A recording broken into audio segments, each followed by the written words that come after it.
to try to handle this problem. And I thank the mayor, the administration, because we want to work with Jackson Water. But they need to understand that Mayor Lumumba not here any longer.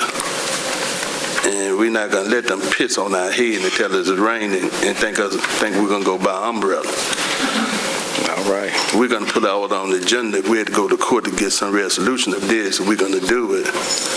Because it makes no sense these citizens paying their water bill, where they're paying their rent, and part of the rent is the water bill.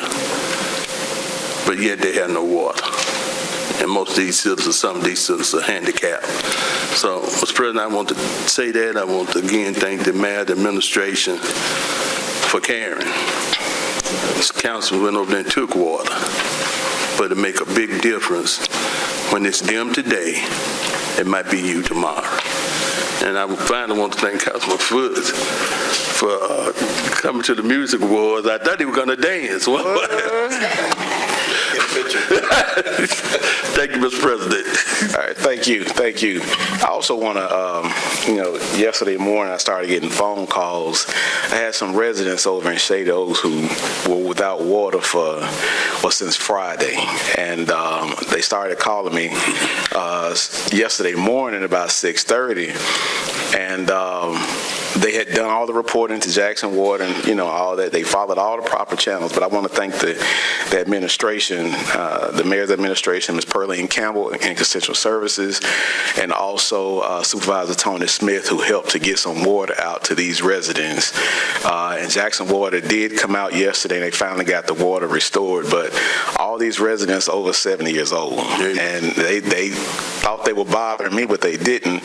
But they did everything they were supposed to do to make sure they had their water restored, and so I'm grateful for that, and I really appreciate that, Mayor.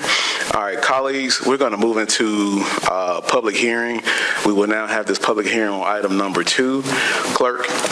Order finally approving the Department of Revenue's uniform assessment schedule for ad valorem taxes on motor vehicles after no complaints were filed, in writing, objecting to, and petitioning to any portion of the assessment schedule. Okay, is there anyone here to speak in favor of this item? Okay, is there anyone here to speak in opposition of this item?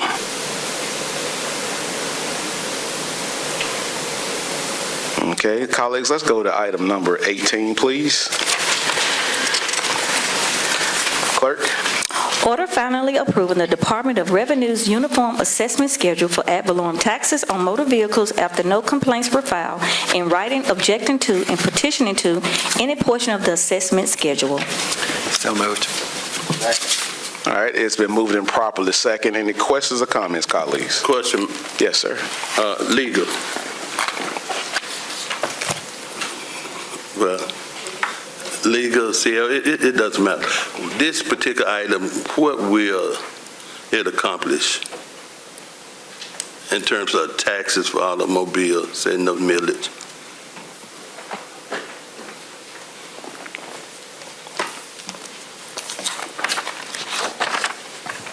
Fidelis Malumbeka, interim CFO. Sorry, Councilman Stokes, can you please repeat your question? This particular item, what will it accomplish in terms of taxes, automobiles, and those kind of things? So many people say over and over, Jackson, our car tax is too high. Right. And this particular item has something to do with the assessment. Yes, and so this is an assessment that's done by the Department of Revenue for the state, and it's a uniform assessment that is requested of local government to adopt. Essentially, it remains the same when you look at the actual percentage assessments. It has been consistently the same. We can't change it, can we? We can't. Thank you. Sure. Thank you. All right. Councilman Stokes, you wasn't a teacher before. No. All right, that was Tax collector, many years. That was a good lesson. I appreciate that. All right, colleagues, we're going to now move on into public comments. We have 5 non-agenda. Vote on. Oh, I'm so sorry. Ready to move on. All right, all in favor of item 18?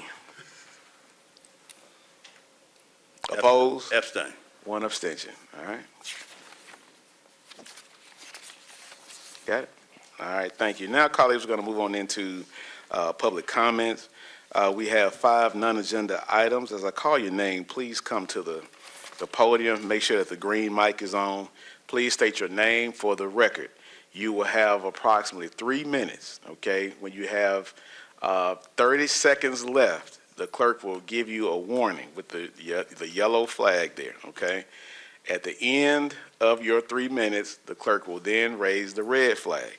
You must cease talking at that time, all right? If you need to speak with someone, I ask that you maybe the administration get someone from constituent services. I see we have a JPD matter. Meet in the lobby area, okay? So that we can carry on this meeting as intended, all right? Mr. James Taylor, issues with JPD. Is Mr. James Taylor present? Mr. James Taylor. Okay. Ms. Gloria Bailey, living conditions. Ms. Gloria Bailey. Good morning, Ms. Bailey. Turn on the mic, please.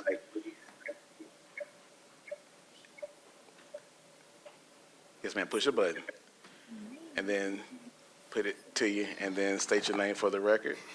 Gloria Bailey. And you may proceed. First, I would like to thanks for getting this opportunity, and good morning to the mayor and all the members on the board. I live at 809 North State Street, and this is about the living conditions.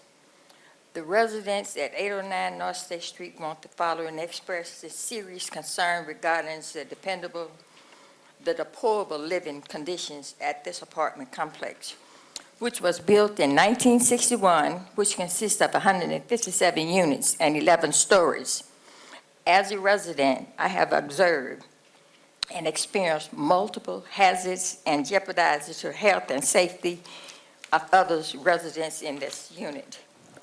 Those with mobility challenges, specialties, I would like to bring attention to the following issues. Number 1, persistence of molds, paint, which is peeling, which seem to be lead paint, hazardous apartment units, part of both of which significant health risks such as children and elderly, those which respectful issues.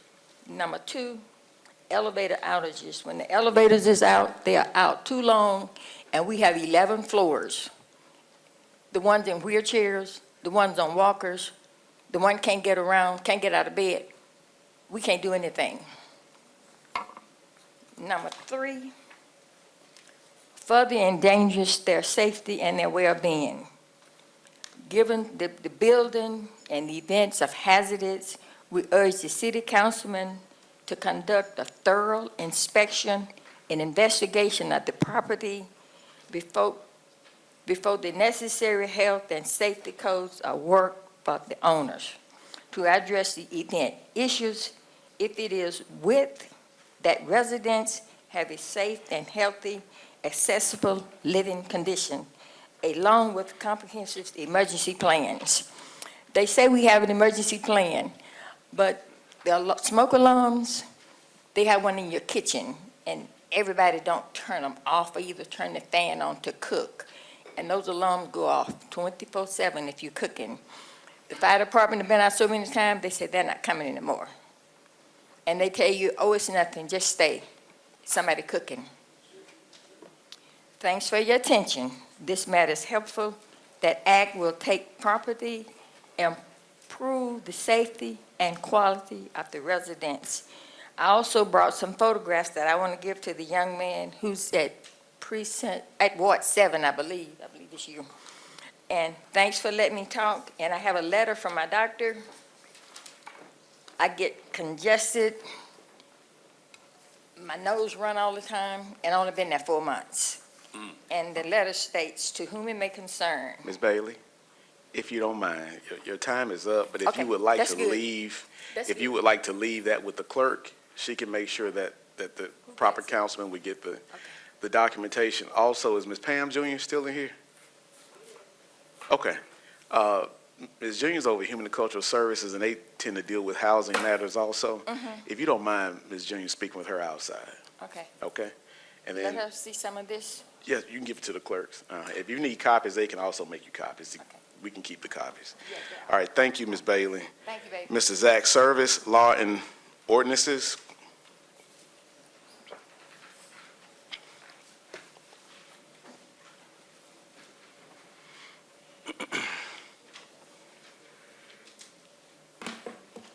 Hey, y'all.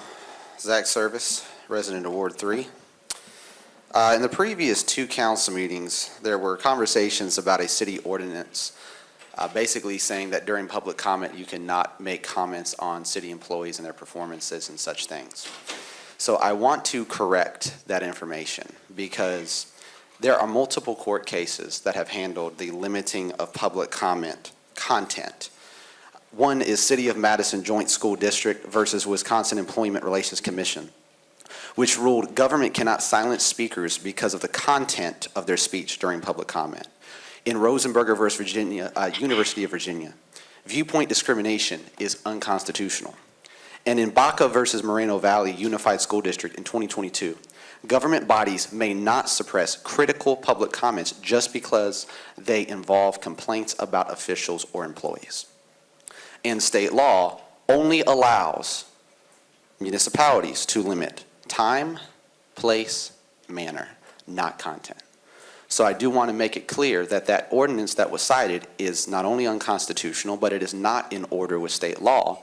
Therefore, it is not enforceable. And I will continue and encourage other residents as well to continue to speak out against corruption and misbehavior from city employees and your elected officials because it is your constitutional right and duty to do so. Now, on a more positive note, I want to commend an employee in the Office of Economic Development. I believe his name is Mike Davis. And he came to a small group of small business owners that meet on Wednesday nights that I'm a part of. And he spoke to us about ways to get financial loans, talked about the Kiva system and a few different things, answered some really awesome questions that we had. We were very specific, and he was very helpful. So I want to commend him for that. And I also want to commend Councilwoman Brown and all of those who've been involved with getting water to the residents of Blossom Apartments. I know that's been a really tough situation. I've been trying to do what I can. So I just want to commend y'all for being a part of the solution with that. Thank y'all. Mr. Tony Little, issues with apartment complex. Mr. President, I know, but for the record, Mr. President. Hold on, I want to be clear that everybody has freedom of speech, I agree. including council members. Thank you. All right. Yes, For the go record, ahead, sir. cases cited might be on point, but the legal department can correct me if I'm wrong. There has never been a successful challenge to the City of Jackson ordinance. Now, if there had been a successful challenge, then you say it's illegal. You might challenge it tomorrow, and you might win.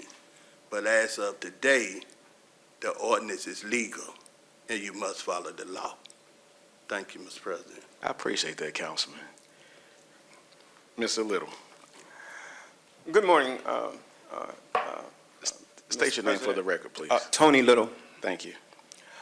I'm the owner of the Blossom Apartment Complex. Mayor Horn, you may not remember, I met you, 2010-ish when I was acquiring. You were my inspiration for actually investing in Jackson. This is a property that I acquired back in 2018.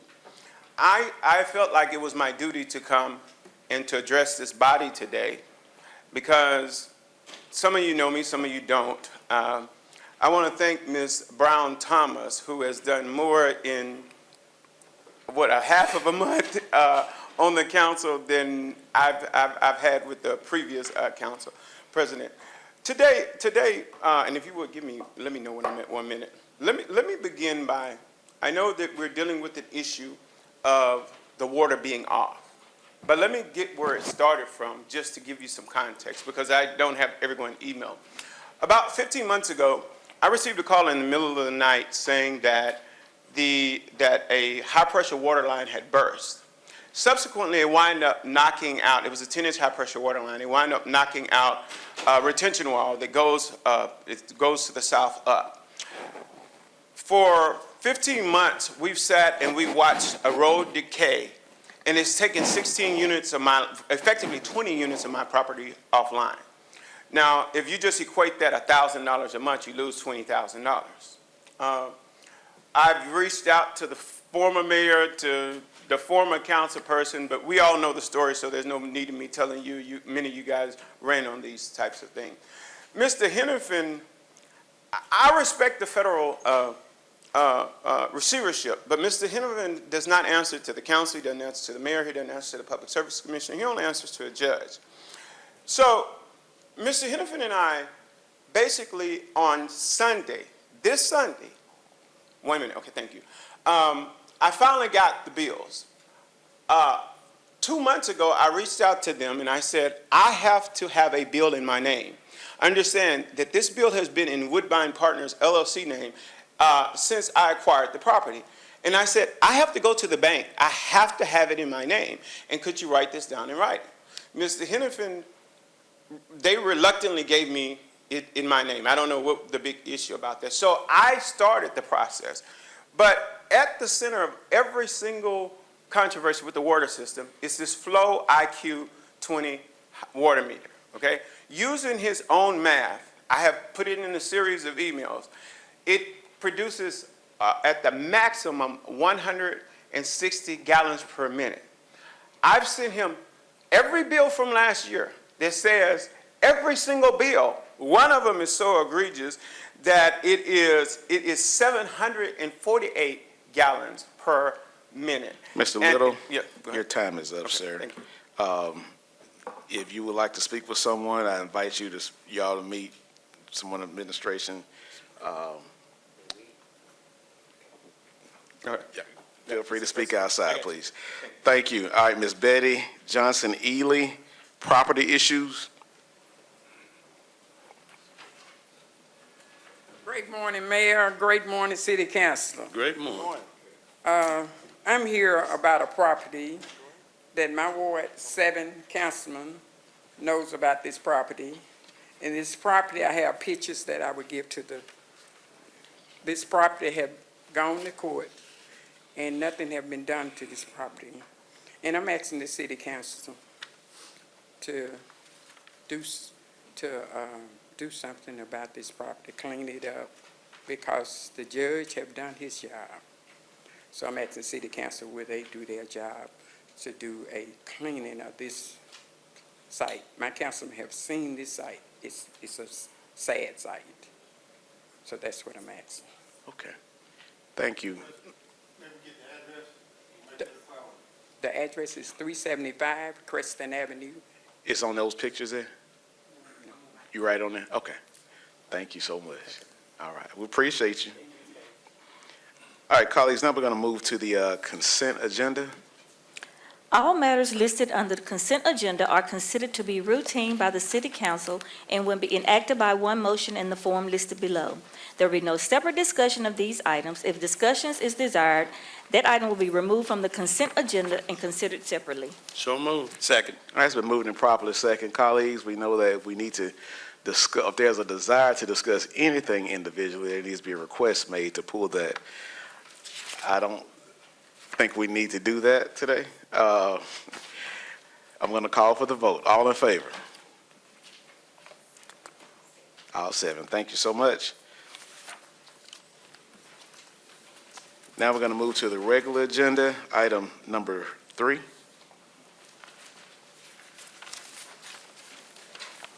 I'm sorry, that was on the 16. consent. 16. Okay. Order approving claims appearing at pages 595 to inclusive thereon municipal docket of claims in the amount of $5,880,962.45 for and make an appropriation for the payment thereof. So moved. Second, it's been moved and properly second. Can't get a second on claims, y'all? Mr. Mellon Becker, can you please cover the large claims? President Griselle, we do have an amendment that we'd like to make to the docket, and those particular invoices have been provided to the clerk. All right, colleagues, we got some invoices here. Is there a motion and a second to amend claims? All right. Second. All right, it's been moved and properly second. Mr. Stokes made the motion, Mr. Hartley, second, to amend claims to include the invoices that we were provided this morning, these invoices, correct? Correct. All right. You can go ahead. Right. Go ahead and vote. Okay. All in favor? 7-0. Thank you. All right, Mr. Mellenbecker. Fidelis Malumbeka, interim CFO. The following represent the four largest claims on this docket. They are as follows. First, Richards Disposal in the amount of $851,000 paid out of Fund 9, landfill sanitation. This is for the residential disposal for May 2025. Second, Richards Disposal in the amount of $851,000 paid out of Fund 9, landfill sanitation. This is for the residential disposal, June 2025. Third, Entergy in the amount of $745,999.61 paid out of Fund 1, General Fund. This is for the street lights for June and July. And the fourth is Hinds County Board of Supervisors in the amount of $649,283 paid out of Fund 1, General Fund. This is the biannual payment for the Hinds County Juvenile Detention Center. All right, thank you. Colleagues, any questions or concerns? Mr. Hartley? Yes, good morning, Mr. Bellenbecker. You mentioned that $851,000, that was for the first Richards disposal fee? Yes. And then there was a second one, $851,000? Correct. Do we normally, and that was for the same thing? Yes, so one was for May and the other was for the month of June. Okay. Yes. All right. And, That's okay, double so also. are we going to be paying double each month, or do we pay it month by month? Or? Usually it would be every month, but the timing when the division, solid waste, receives those invoices and get them processed. And it looks like in this situation, there was a timing issue on when they were able to process those invoices. Okay, thank you, sir. Any more? Yes, sir. Thank you. Councilman Stokes? Doctor,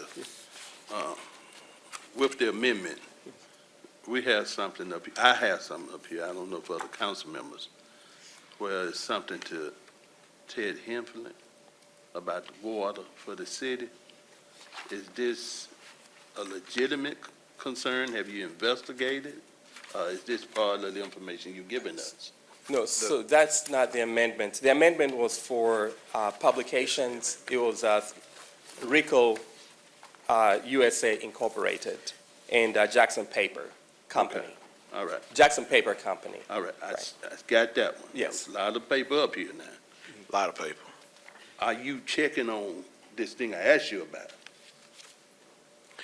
You don't, Mr. Taylerson gave us that before the meeting, and if it's okay, I'll allow him to explain that. it's, look, All right. thank you, I let. Yeah, that's not on claims, right? Right, that's not. Thank you, Doc. All right. Now, my original question, if Yes. I could ask that, monetarily, where do we stand? Where do we stand monetarily currently with the city of Jackson? So when you ask where do we stand Where do we stand? with the actual budget, so you should have received the budget report that was sent out this week. And that one should be, I think, through the end of June. it was sent out this week. I'm not sure if you've received I it. get it from the clerk. Yes. All right, are we behind on any of our bills? So I would not be able to represent that we're 100% caught up. You will see one order here, for instance, from JPD, where they're having to clean up some outstanding invoices. But based on as we change the process, we now require for vendors to upload invoices. That way we can see what's outstanding. Based on that system, it's good. But what is outside, for instance, what JPD was able to find, those are some anomalies that, will likely pop up from time to time. Richards, and Yes. I guess I'm following up with Councilman Hartley's question. He asked, are we gonna double pay? Why are we behind on paying them, number one? And number two, there's still some concern about this contract in terms of the company being disqualified. That was a low bidder. And I don't want us to go in there with unclean hands. Right. That they say that we owe them and we just try not to pay them. So are we caught up now with this thing today? Yes. So the other payment was for June, for month of June. As you know, state statute does allow us 45 days, right, from the time we receive the invoice. And so next month, we should be paying the July invoice at some point next month. So we're not behind. We're not behind on that one. All right, finally, did we get on the agenda for the Jackson Music Awards and doggone Audition Festival? Is that on the claim docket? That is, Think I'm that gonna is go for the claims process. today. okay. All right, thank you. Since he brought that up, what lines are those two items coming from? So 6419, and that's Human and Cultural Services. All right, thank you. Any more questions or comments about claims? Mr. President? Yeah, back to the Richards disposal, the $1.7 million, I guess, we're paying for those two bills. We're dependent on the collections that Jackson Water is making because the garbage is collected with the water bills. I'm curious where we stand on how much money we're getting from Jackson Water for our garbage fund to pay Richards disposal. Where do we stand on that? So one thing that we have not received is the actual report that we used to receive, right? That shows how much has been billed versus what's been collected. That has not been submitted to the city yet for us to see. But we have been receiving for the last few months, a little over $1 million is what Jackson Water has been sending. Earlier this week, I did send a follow-up email to Public Works because I did not see the payment for the month of June, and I've not seen anything for July since we're still in July. But for the last few months, they've been sending a little over $1 million each Okay. month. Right. Okay, thank you. Any more questions or comments on claims? All right, all in favor? You said you go vote for. Help him raise his arm, please. All right, Yes, sir, I vote for all right, good. Councilman Stokes is voting. All right, 7-0. That's twice in 2025. I appreciate that, colleagues. Item number 19. Clerk? 17. You want to go to payroll? Oh, payroll, I'm sorry. Order approving gross payroll, including payroll deduction claims number 32330, and making appropriation for the payment thereof. So moved. Second. It's been moved and properly seconded. Any questions or comments? All in favor? Opposed? Was it 7-0? Let's take that vote again, please, because the clerks were doing other stuff. All right, thank you. 7-0. Thanks, colleagues. All right, item number 19. Resolution of the mayor and city council of the city of Jackson, Mississippi, determining the necessity for and invoking the authority granted to municipalities by legislator with respective to tax increment financing as set forth in Chapter 45 of Title 21, Mississippi Code of 1972, as amended, determining that the tax increment financing plan, Funding Development Project City of Jackson, Mississippi, December 2015, as amended and restated July 2025, proposes a project that is a project eligible for tax increment financing under the laws of the state, that a public hearing be conducted in connection with the tax increment financing plan, Funding Development Project City of Jackson, Mississippi, Development 2015, as amended and restated July 2025, and for related purposes. So moved. Second. All right, it's been moved and properly second. Any questions or comments? Question. Yes, sir. Thank you. Mr. Tavis, what's all included? Councilman Stokes, we have counsel here who can also speak to this item, if that's okay with you, and then we can yield to Mr. Tableson.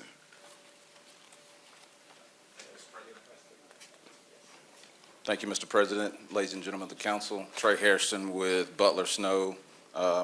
Yield for any questions. Yeah, I'm going to ask Mr. Tavis what all is included in this item. Is this the same thing you brought to us a couple of weeks ago? No, sir. This is, that project was for the district at Eastover. This project is for the Fundren project, and this is simply a resolution setting a public hearing which would take place on August 12th. And so attached to the resolution is a notice letting the public know. It will be published in the paper, and there will be a public hearing on August 12th. What this developer is trying to do is amend the 2015 TIF plan. Since they developed the project, there's been multiple changes. Developers consultant is here and can speak to some of those specific changes, but this is the legal requirements necessary to provide notice for you guys to vote on it and then set a public hearing, which would take place on the August 12th at 10 a.m. Now, my concern is that, I don't know if it's this particular company or not, but they have been to this body many times. They were going to build 2 hotels and all of this and that, but that's been almost 10 years ago, and it has not come to a reality. Is this the same project? You're correct, Councilman Stokes. State your name for the record, please. Oh, my name is Christiana Sugg, S-U-G-G, with Gurris and Associates. You're correct, Councilman Stokes. You have a good memory. This project is actually 2 projects. One was done by the Roy Decker and his development group, and one is done by Jason Watkins. And this amendment pertains to the Picks and Pins strip that was going to have one of the hotels, which is still forthcoming. But the change to this side of the project is, instead of doing mixed use behind that strip there, we would like to build 230 upscale multifamily housing units. And to do that, we need to add some lots to the back of the TIF district. I had a chance just riding and looking and talking, and the gentleman said where he had a big screen television by the parking garage. Is it kind of near there where you're looking to build those homes? So the hotel's going to go near the parking garage, Yeah. and the multifamily is going to go immediately to the north of it, behind, you know, where the shoe, it's at the edge, I believe that's Mitchell there. So it's going to be a little bit further down to the north. Nope, to the south, I'm sorry, to the south. Do you North have of the- financing already in place? I don't know. I will have to check with Arlington, the developers. I'm happy to answer the question at the public hearing or come back and give you additional information. Just a memo to the council, just let us know whether it's going to be a reality. That's the main Oh, thing. I do hope it is, but yes, sir, I understand. This is step one. Once we amend the TIF plan, then the current developer will be able to sell to Arlington. It's the same group that did the Meridian near the hospital, and they've done a couple other developments in the town, so they have a long record of success. Thank you, Mr. President. Thank you. Now, folks, I do want to say we had a really good work session yesterday, so it's not like everybody's being quiet. They all got their questions out yesterday, okay? But Councilman Stokes did ask some very valuable questions today, and I really appreciate that. Is there anything else? Any more questions? All right, I'm going to go ahead and call for the vote. All in favor? 7-0. Thank you, colleagues. All right, item number 20. Now, colleagues, go ahead. I'm sorry. Order ratifying payment to A. Jones Services LLC and Baker Distributing Distributing Company pursuant to the emergency declaration for Jackson Police Department Precinct 1. So moved. Second. It's been moved and properly second. Now, colleagues, I asked Chief Wade yesterday for a memo explaining why some of these invoices went back to 2014. You should have this memo in your possession now, okay? I have 20. 20 and 21. Yeah, that's the air conditioning repair. And this is air conditioning. Come on up, Chief.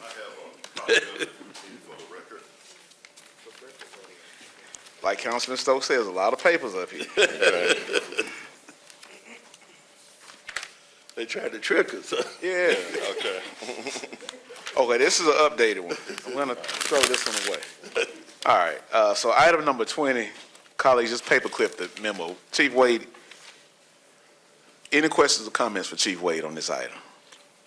Councilman Yeah, Hartley? just that I spoke with one of the neighborhood associations over there, one of mine in South Jackson. They really appreciate the news that air conditioning is coming to their building during their Yes. COPS meetings and stuff. Thank you. Yes, thank you. All right. Yes, sir. Chief, will all the buildings be up to speed in terms of air conditioning in the summer, heat in the winter? Is there anything else we need to do to the precincts to make sure they're comfortable and make sure these officers are treated in a special, professional manner? All right, good morning, council, honorable mayor, Joseph Wade, chief of police. Yes, to answer your question, yes, precinct 1 was the last precinct that we were having air conditioning issues with. It was hot in the precinct. We were utilizing our satellite location by Cash Saver in South Jackson, but now we have a new roof on the building. We will have a new HVAC system in the building. That's what we're voting on today. So they currently do have air conditioning, but some of the units are not working. With this proposal, with this vote today, they will have new units installed, new condensers, and we should cross that hurdle of air conditioning. Precinct 4 is a new precinct, no issues. Precinct 3 has been redone, no issues. We have some aesthetic issues that we're working through, aesthetic issues, but as far as AC and heat, that's done. Precinct 2 is a new precinct, no issues, no problems. Now, Precinct 1 is the last one that we've got to get up and going. Once we pass this today, then their work will be done and completed, and we will have work in AC and heat. And also just some other aesthetic issues too that we're addressing with that precinct. I would love to at some point look at a new building for 3 and 1, but in the short term, this is our solution. Could we consider, Mr. Mayor and the chief, because I know we had a building on Main Street that was donated to us that never materialized, but could Yes. we look at going back home to the Jackson Medical Mall to make sure people feel safe as we're losing the medical center and others?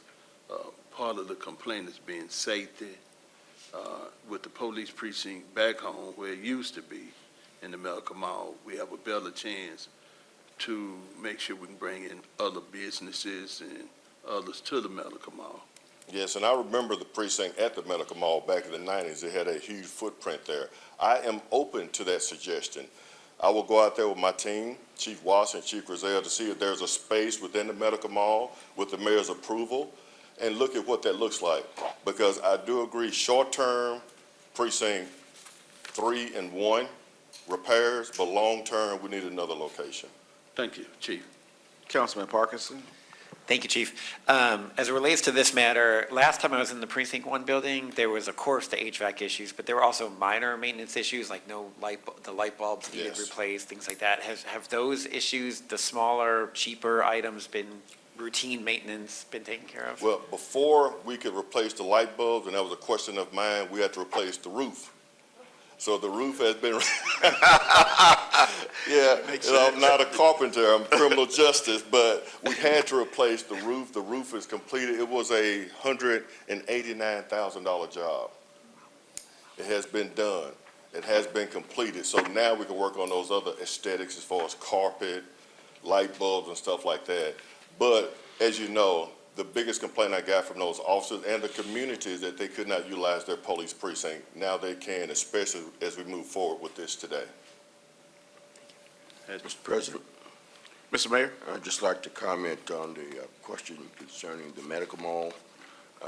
In speaking with the leadership at the medical mall, that's a false narrative that is unsafe at the Jackson Medical Mall. They don't have much in the way of incident reports that occur at the medical mall. The medical mall is safe, but from the centralization of the District 3 precinct, that may make a whole lot of sense. We're also evaluating other city services that might be located or relocated at the medical mall to strengthen their footprint and to make sure that that valuable institution does not go by the wayside. So we'll be talking more in the future about some of these other city services, but we will gladly explore the relocation of the police precinct. Thank you so much, Mr. Mayor. Mr. President, Yes, sir. has the work been done yet on this item that we're voting on, or what's going to be the time frame? The roof has been done, the HVAC system. They took 4 units off the top of the building to replace the roof. 2 of those units are not working anymore, right? They probably were not working before they unhooked them. So they're not working. So they do have half of the AC unit working, but we need this work done to make sure that the top floor, the second floor, the whole building is in compliance. And it's a good, safe working place for our police officers and for the community. So it's a work in progress. But once we get this passed today, most of these monies are coming from the repair fund from the city of Jackson. I don't have this type of money in my budget, of course, but I will be able to pay for the $10,000 worth of condensers. I have the money in my budget for that. But most of that is coming from our repair fund from the city of Jackson. Thank you, Mr. Taylor. We talked about this a couple weeks ago. What's the time frame to have it complete? I don't know. We'd have to get that from the contractor. But the most important thing for us is to get this passed, and then we can move forward with that. And I will be asking for a timeline as well.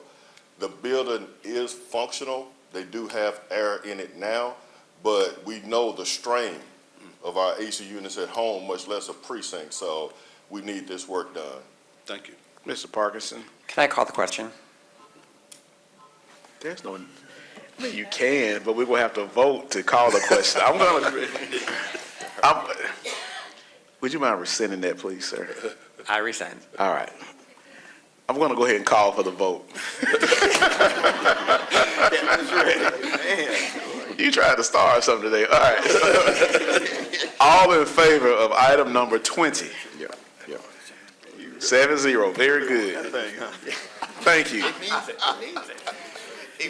Mr. Parkinson is an educator. And he understands time. And like I said, we had a really good work session yesterday. So, we finna drive this on out of here. Item number 21, clerk. Order approving payment of invoices for goods and services received by the Jackson Police Department from the Mississippi Forensic Laboratory, DPS Crime Lab, and authorizing the Jackson Police Department to pay the Mississippi Forensic Laboratory, DPS Crime Lab, for future services related to analytical fees within the department's allocated budget. So moved. Second. All right, it's been moved and properly second. Now, colleagues, item number 21. You should have received, or you should have in your possession right now, a memo from Chief Wade speaking to the invoices that went all the way back to 2014. Yes. I knew this question was going to come up. It came up yesterday. I'll give you roughly 30 seconds to look over it, to see if you have any more questions about this item and those invoices going back to 2014.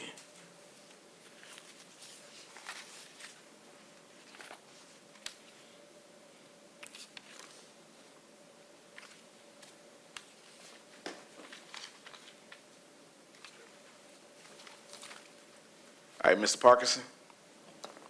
How did we become aware of these previous invoices? Did the vendor come back to us? Did we do an internal audit of our past due accounts? How did these items make it to your attention? I requested an internal audit. We had been getting these invoices sporadically over the years, and I do want to commend the Department of Public Safety, Commissioner Sean Tyndall and his team for continuing to analyze items that we sent to the state crime lab. We did an internal audit, and we had invoices that dated way back to 2014. Coming forward, as good stewards, as good leaders, as good colleagues of the Mississippi Department of Public Safety, we need to pay these invoices. They have done a tremendous service for us, analyzing gunshot residue kits, testing drugs, sexual assault kits. They've done a ton of work for us and have not been paid, and we need to make it right. I have made a commitment to them that we would be good stewards and pay them, and they have also committed to me that they will continue to do the work, and they have been doing the work, so I really appreciate that. Amen. Question. Mr. Stokes? Thank you, Chief. What's the status of our lab? Well, our lab does some forensic work, but most of the work, we have to outsource that to the state lab. We do some work, we do some drug work, we do some initial testing on some items, but to get the results back, the forensic results back that we need to be able to go to court and have rock-solid cases, we need the work of Mississippi Department of Public Safety and their forensic crime lab. Because we're also talking about DNA. We're talking about shell casings, NIBIN testing results. We take stuff out there almost every single day or every other day. It's a large volume of work. Even if we wanted to do it, we wouldn't have the capacity to do all of this testing that we do, especially with the guns that we recover daily. And it could be at one crime scene, we recover over 100 shell casings. Those things have to be analyzed, and more importantly, analyzed properly where it can be testified to in court. Long term, we used to have our own lab that was, the state used to follow us. Yes, Do you foresee us, I know it's gonna take money, yes. do you foresee us one day getting back to where Jackson led the state in terms of the people we had in the lab, the employees and the workers, where we would not have to go back to sending our information to the state, but our people were so recognized and qualified when they testified all over this country. Exactly. And that's one of the issues. We lost so much institutional knowledge over the years, whether it's to retirement or whether it's to the lack of being able to pay them competitively to do the great work that they do. So once we cross that hurdle to make sure that we are paying competitively, then I think that's a conversation that we can have. But we also have to have the facility, the qualifications, the credentials to make sure that these cases, because a lot of times we're not just talking about municipal court, we're talking about state court and a lot of times federal court when you're talking about these shell casings and NIBIN results. Thank you, Chief. Thank you, sir. Mr. President. All right, thank you. Colleagues, any more questions regarding that memo? All right, hearing none, I'm going to go ahead and call for the vote. All in favor? 7-0. Thank you, colleagues. Thanks, Chief. Thank you. All right, item number 22. Order ratifying and authorizing the... I'm sorry. Chief, what budget line is this coming from?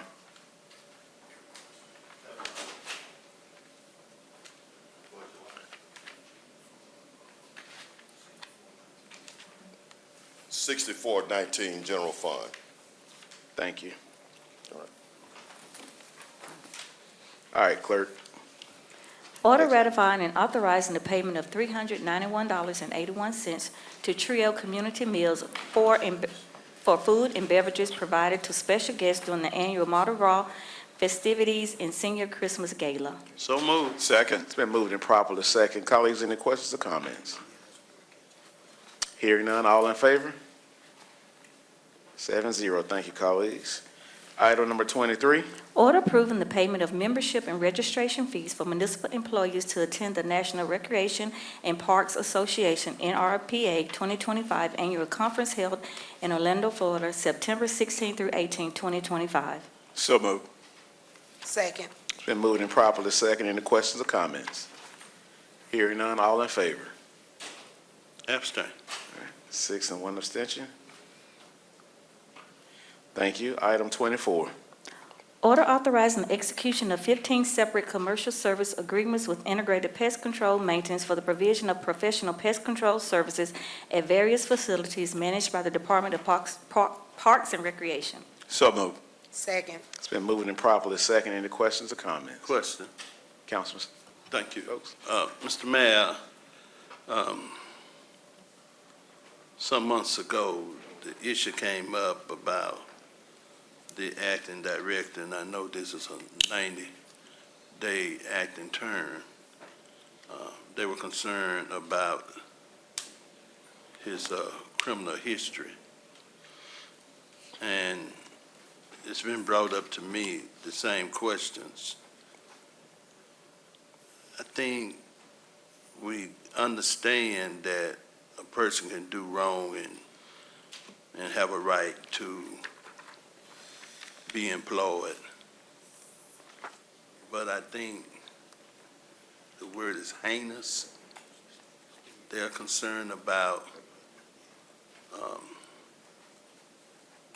the issue of pimping and all kind of negative things that was brought to my attention, and maybe we can't talk about cause city employees, but I can't vote for anything coming. I'm not saying that he shouldn't have a job, but I'm saying that working with children and those kind of things, it just send the wrong message as to Councilman City of Stokes? Jackson. Councilman Stokes?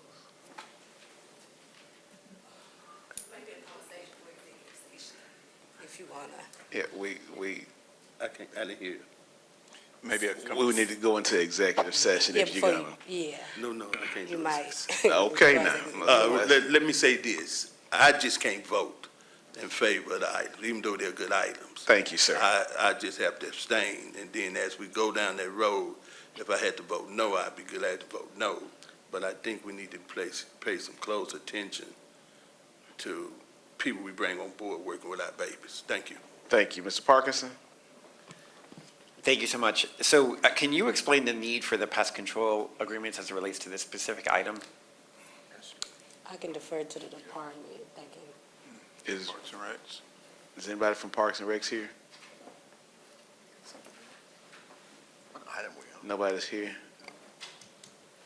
24. Mr. Tableson? My understanding and my microphone's not working, so don't think I'm raising my voice. See if the mayor lets you use his mic. All right. All of these, as you will notice, are with the same company, Integrated Pest Control, who I believe is a Jackson-based business. There are 15 separate contracts because there are separate buildings in which they'll be doing the pest control. Councilman Stokes, I understand your concerns about the interim director. I have met with that department weekly. We'll continue to keep an eye on that. And right now, we're only attempting to process routine matters, which will keep our Parks and Recreation Department going forward. Thank you so much. Mr. President, if I might add, Yes, Mr. Mayor? we're trying to find a really good Parks and Recreation Director. The gentleman in question that Councilman Stokes referred to understands that he is only a placeholder in the operations of our Parks and Recreation Department. I will also say that one of the reasons that he was selected as a placeholder is that his operation at Pete Brown Golf Course is the only Parks and Recreation operation that is making money. He makes on average about $10,000 a month for the city in operation of that, and his largest month, highest grossing month, has been in excess of $40,000. So he's doing a good job at Pete Brown, and for that reason, until we find a permanent Parks and Rec director, we felt that the person who is making money for the city might be put in as a placeholder for the time being. All right. Thank you. Thank you. Any more questions or comments about this item? All right, hearing none, all in favor? Opposed? Abstain. Abstain, 6 and 1 abstention. Thank you. Item 25, Order authorizing the acceptance of a donation from the Four Golfers Foundation in the amount of $10,000 for the use at Pete Brown Golf Facility. So moved. Second. It's been moved and properly second. Any questions or comments about this donation? All right, hearing none, all in favor? Opposed? Abstain. All right, thank you.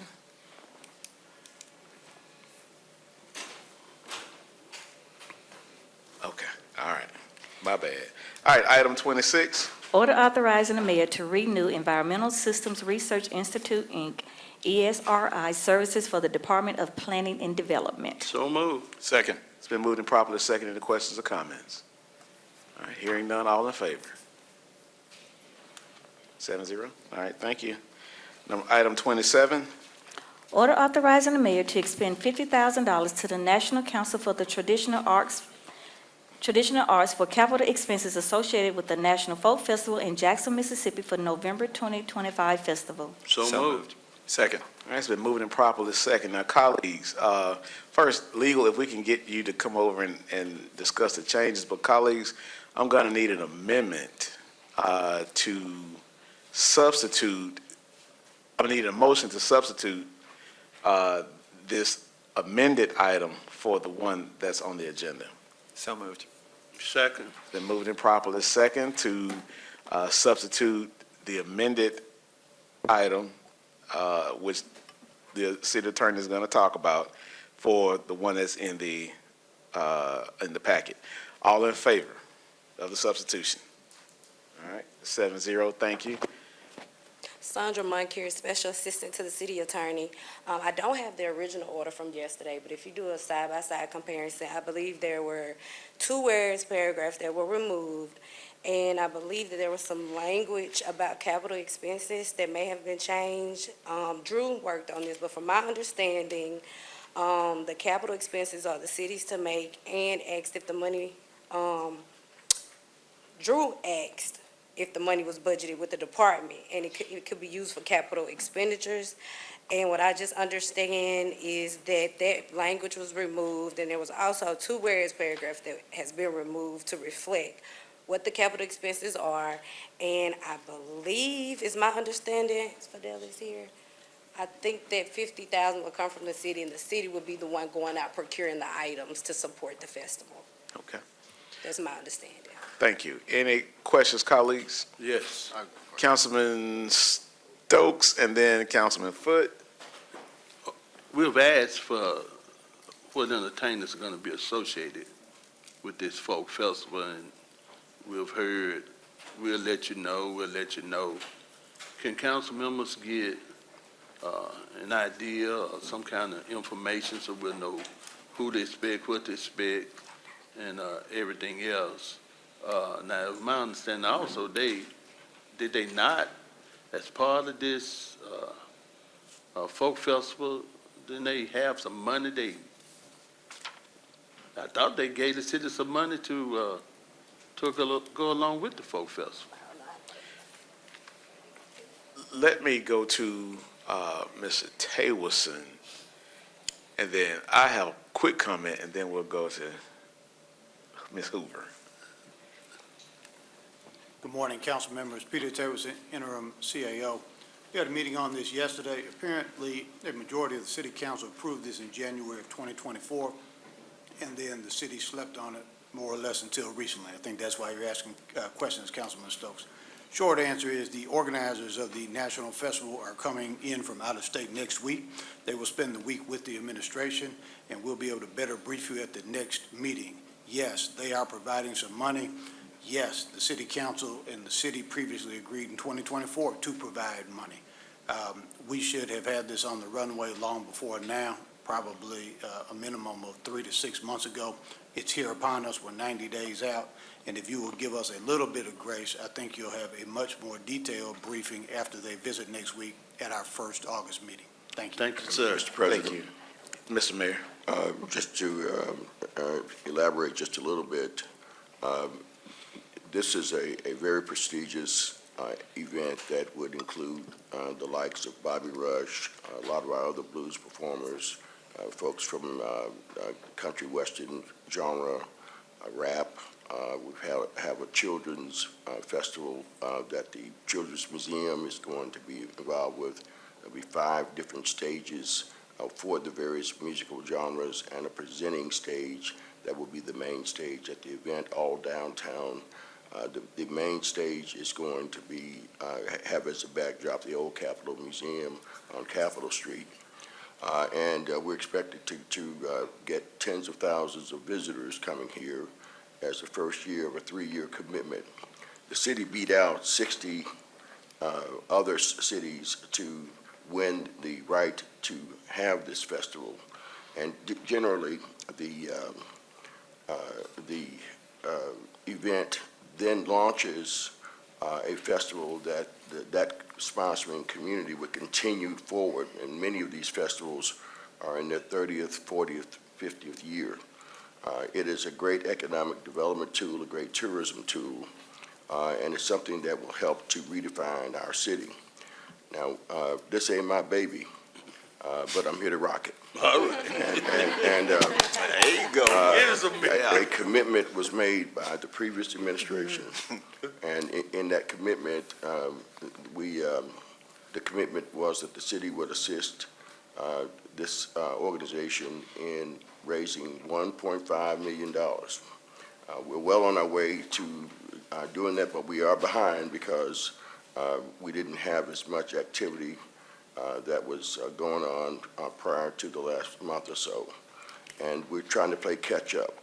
The $50,000 commitment, as I understand it, would go towards the establishment after year 3 of a permanent festival that the city would have a charge of and would become the sponsor of going forward. Thanks for that. Thank you, Mr. Mayor. Real quick, I replaced Councilwoman Lindsay on the executive committee, and I agree with the administration. We should have been a lot further ahead with this, but I'm very still hopeful that, with everything coming into fruition now, some of the acts, I don't know, I'm not a big folk music type person, but, adding Bobby Rush and some of the other names to the list, I'm feeling real comfortable with what we have going on. Ms. Hoover? And Mr. President, to that point, the name folk is a bit of a misnomer. Yeah. It really is a celebration of our community right. and of culture from Right. around the world. Right. So it's not square dancing and Correct. It's a little bit of everything. a little bit of everything. But I understand why people, are thrown off by folk festival. Yeah. Because I think of square dancing and fiddles when I hear the word You're going to folk, have to show too. us. We've got a marketing challenge to make sure folks understand it's much, much more than that. Correct. No square dance. Thank you. The mayor might want to square dance a little bit. Ms. Hoover? Eka Hoover, Economic Development. I just wanted to let you know that we can't provide a full list of all the performers that will be, so far, that have been announced, that will be coming to the Folk Festival. So, Thank you. It begins when? November 7th, 8th, and 9th, and we can get you that immediately. Thank you. All right. Thank you, Mr. Mayor. Any more questions? All right, Mr. Foote? Thank you, Mr. President. My question, and appreciate the input from the mayor, the wording of this strikes me as odd. It just says, or authorize the mayor to expend $50,000 to the National Council for the Traditional Arts for capital expenses. I mean, I'm fine with putting $50,000 towards the capital expenditure. It sounds like we're turning over the money and they're going to make the capital investments. And they're from out of town, so it seems like we'd be better qualified to make the capital investments. I just struck by the language of the bill. Sandra Moncur, that would be my recommendation. If you want to change the title of the order, you can just strike to the National Council. Really?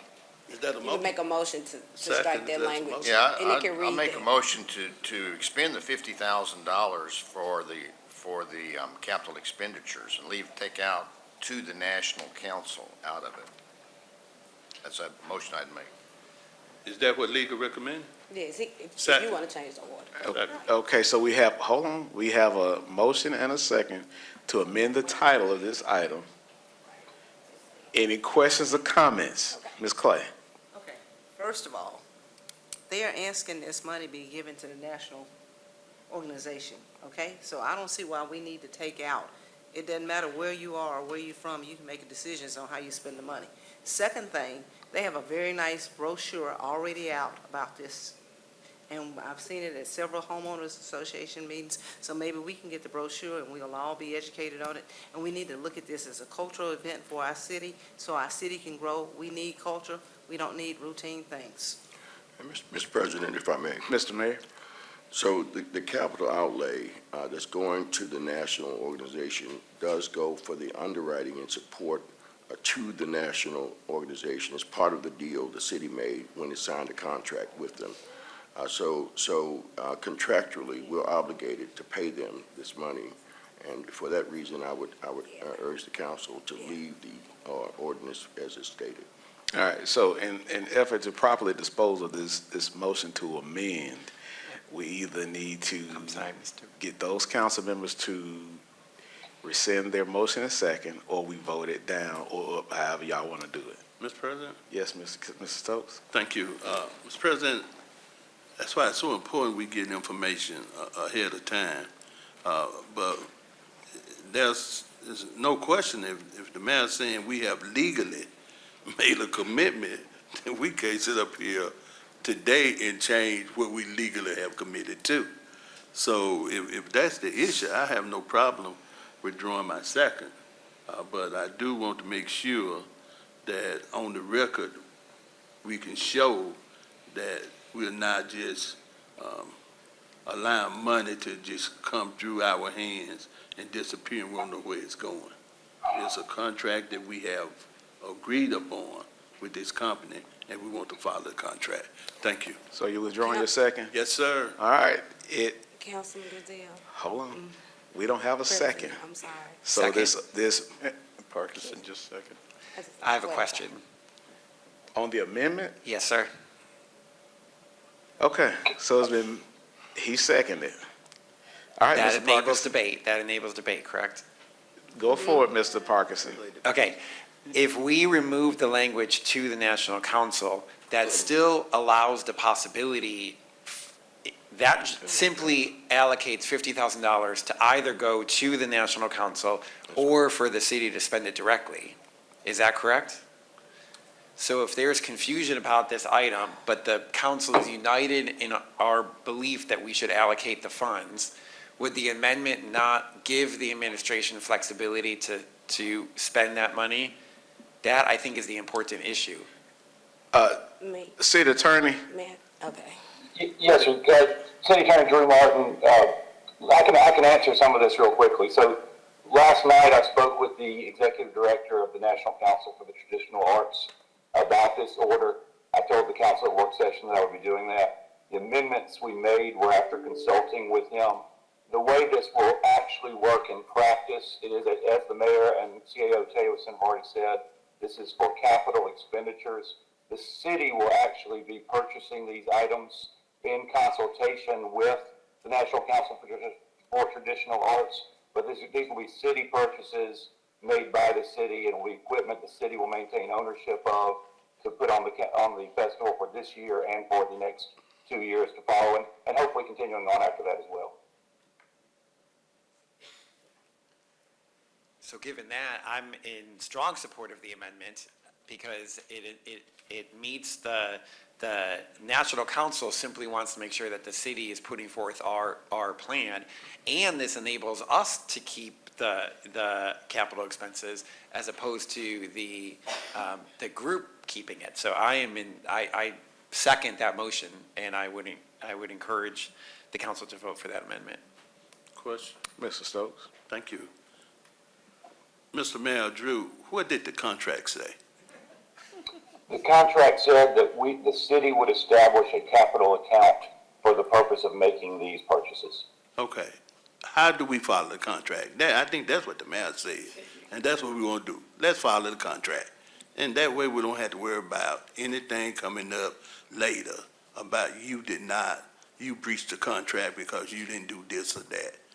Legal, get us to follow the contract. That's what I'm voting on. Thank you. Yes, sir. And look, I didn't look back at the title when I made the amendments. I should have, but to be clear, I did pay attention to what we did with the amendments to the order. The order as it stands is good. I think that the amendment that Councilman Foote was proposing and that Councilman Parkinson is addressing is the title only. The title, I think that amendment would bring the order, or would bring the title in consistency with the order itself. But the city will be budgeting this money, has budgeted this money. The city will be making these expenditures. The city will own this equipment. Thank you. Any more questions or comments? I just wanted, Mr. Hartley. yeah, I just wanted to follow with the administration, Mayor, Mr. Taylorson. In light of the legal advice, what do you suggest? Follow your lawyer. If you, that's what, that's the, All right, you're so- gonna pay them, follow. All right, so we're going to dispose of this.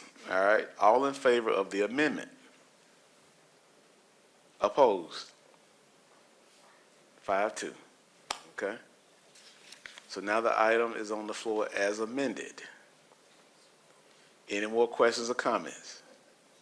All in favor? 7-0. Thank you. Now, y'all don't be convoluting anything. There's all this confusion and stuff.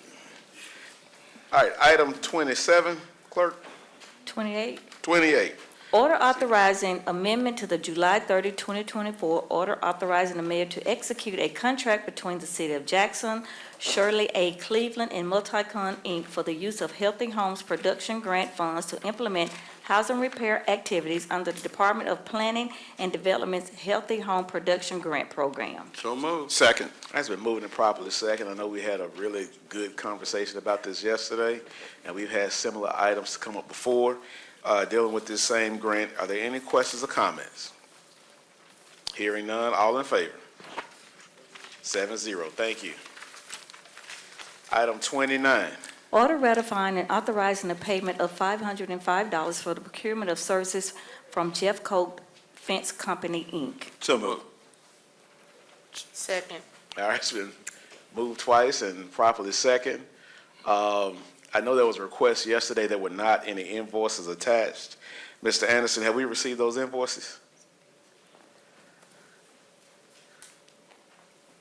Finance and Planning and Development.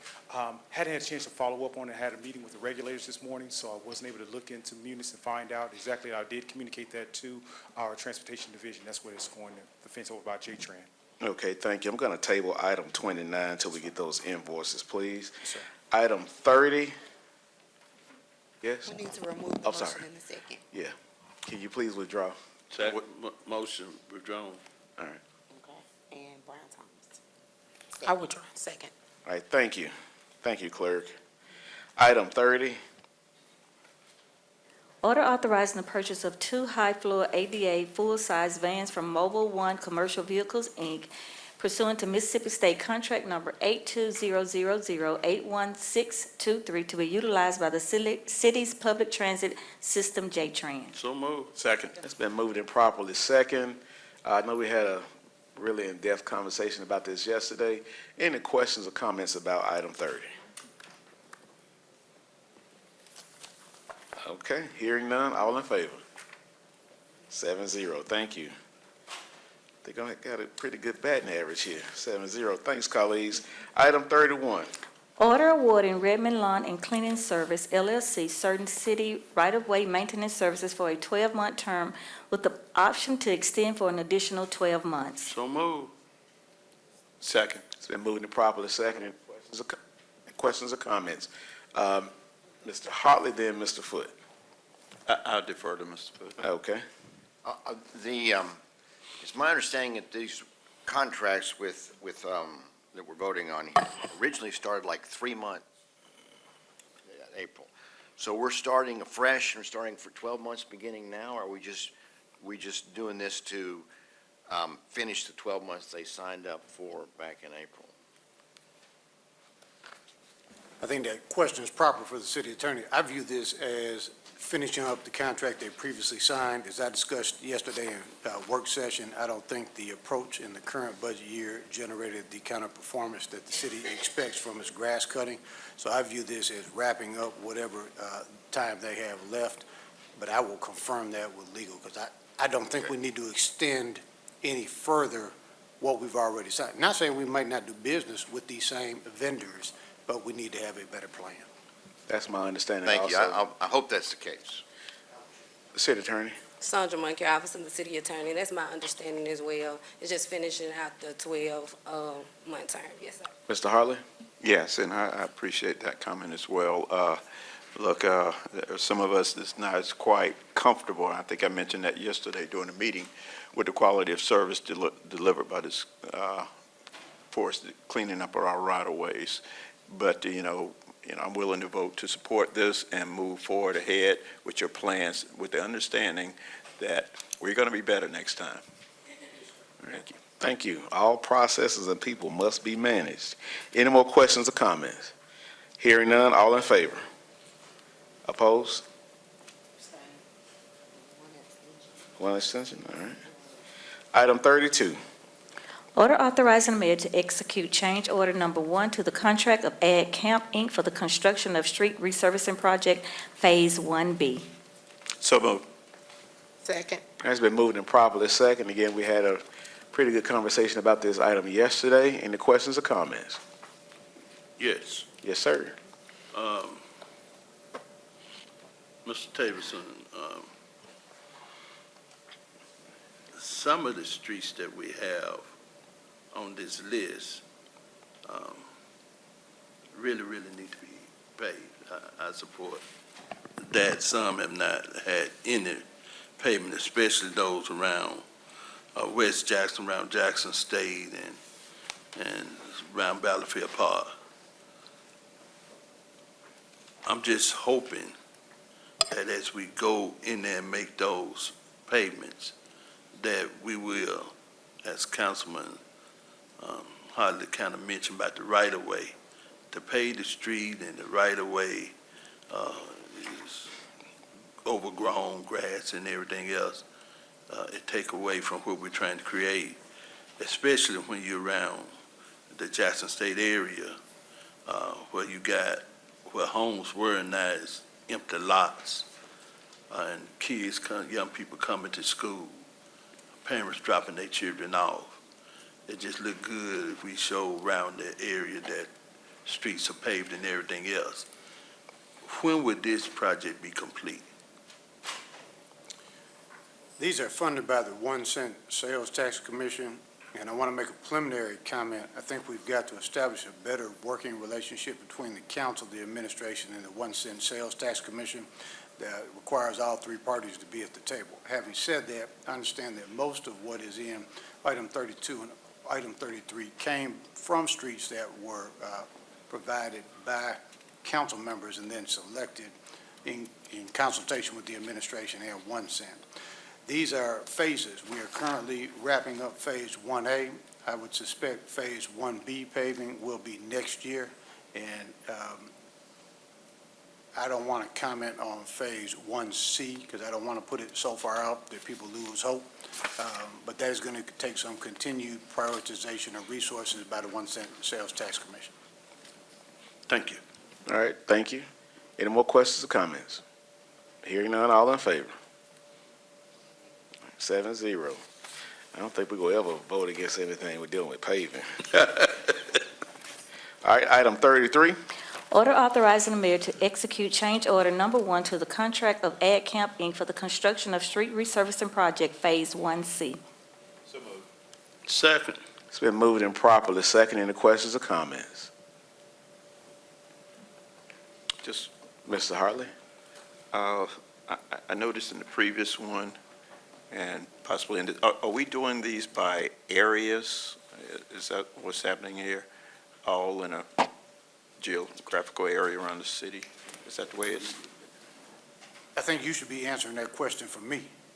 I mean, these were selected before I got here. Right. I've tried to make sense of how they were selected. The only thing I've been told is that there were streets that were submitted by each then council member to be in this process, and that somehow between the streets that were submitted, the administration, and the 1 cent Sales Tax Commission, the list that you've been presented became finalized. Again, I was not here. I was not involved in that process, I'm only repeating what I have been told. And again, that was my precursor to make sure that we don't have these questions as we go forward in what we're taping. That was correct.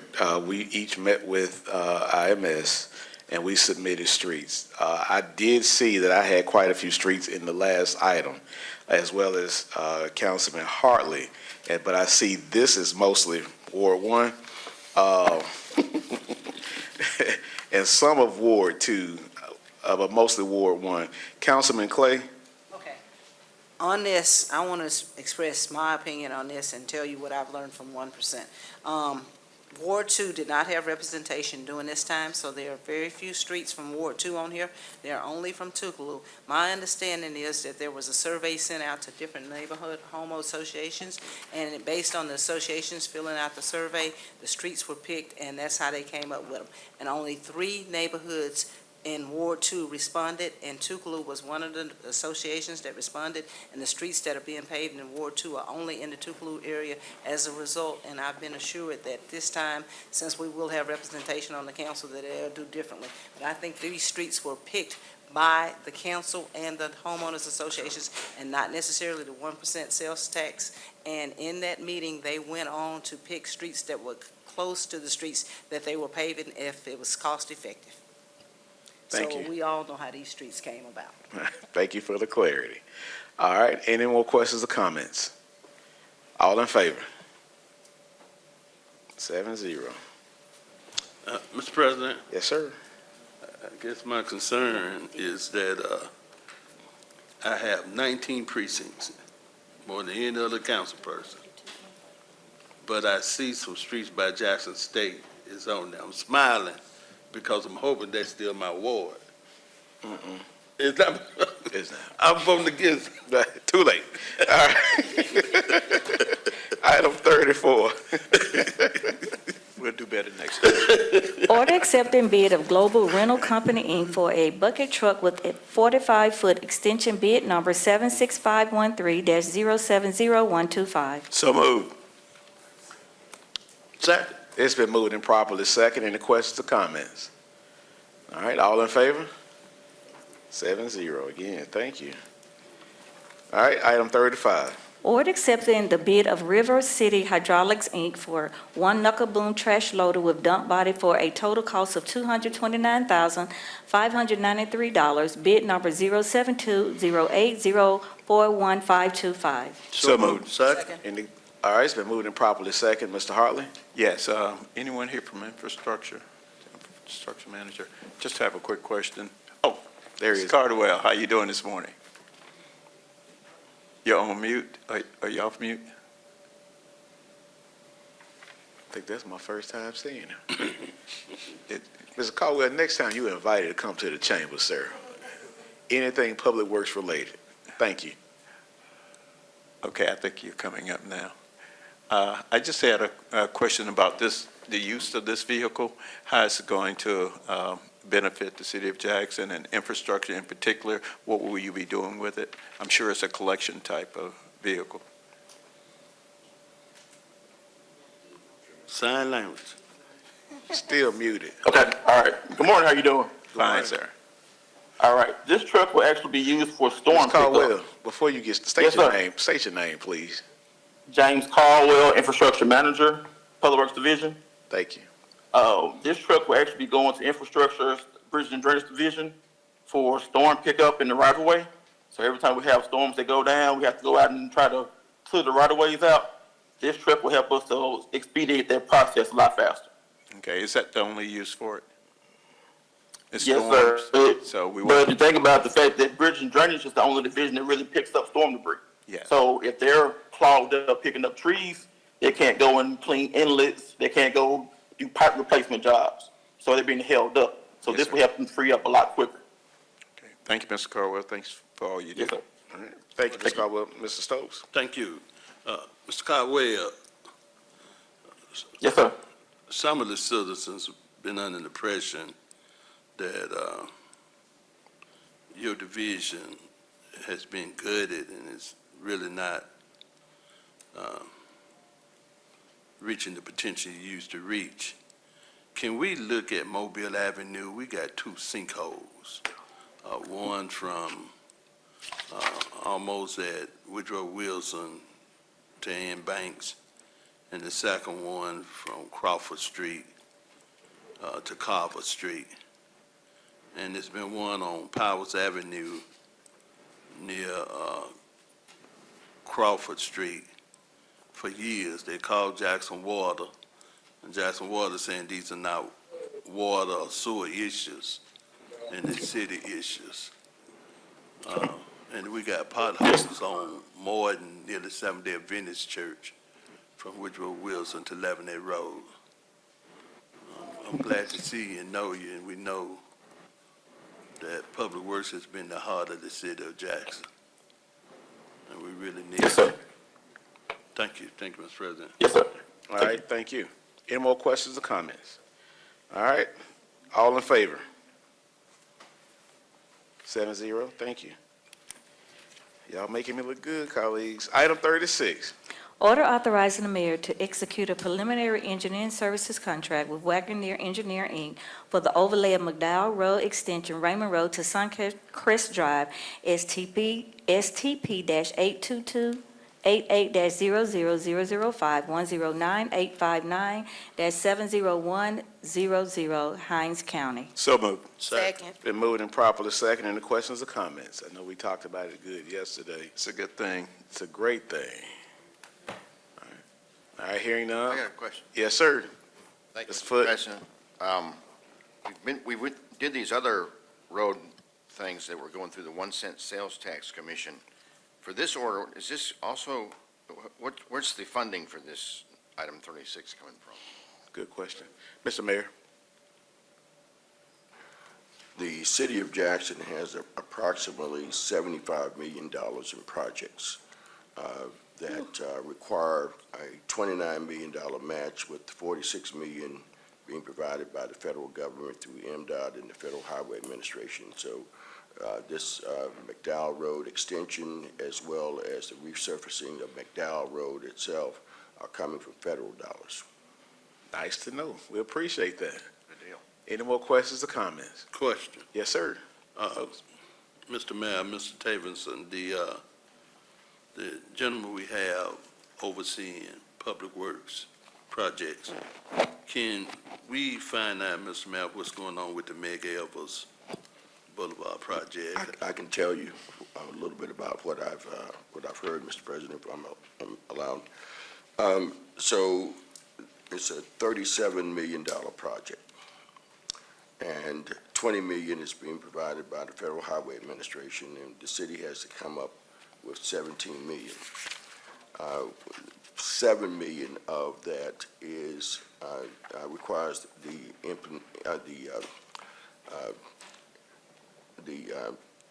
implementation of water sewer lines. We are in the process of approaching Jackson Water and Judge Wingate to see if Jackson Water would be willing to cover the cost of that $7 million, because we consider it to be a part of the work that Jackson Water is doing overall. We have committed as a city to coming up with the $10 million of the $17 million, and for that we'll get $20 million from the federal government and the Federal Highway Administration. There's some sidewalk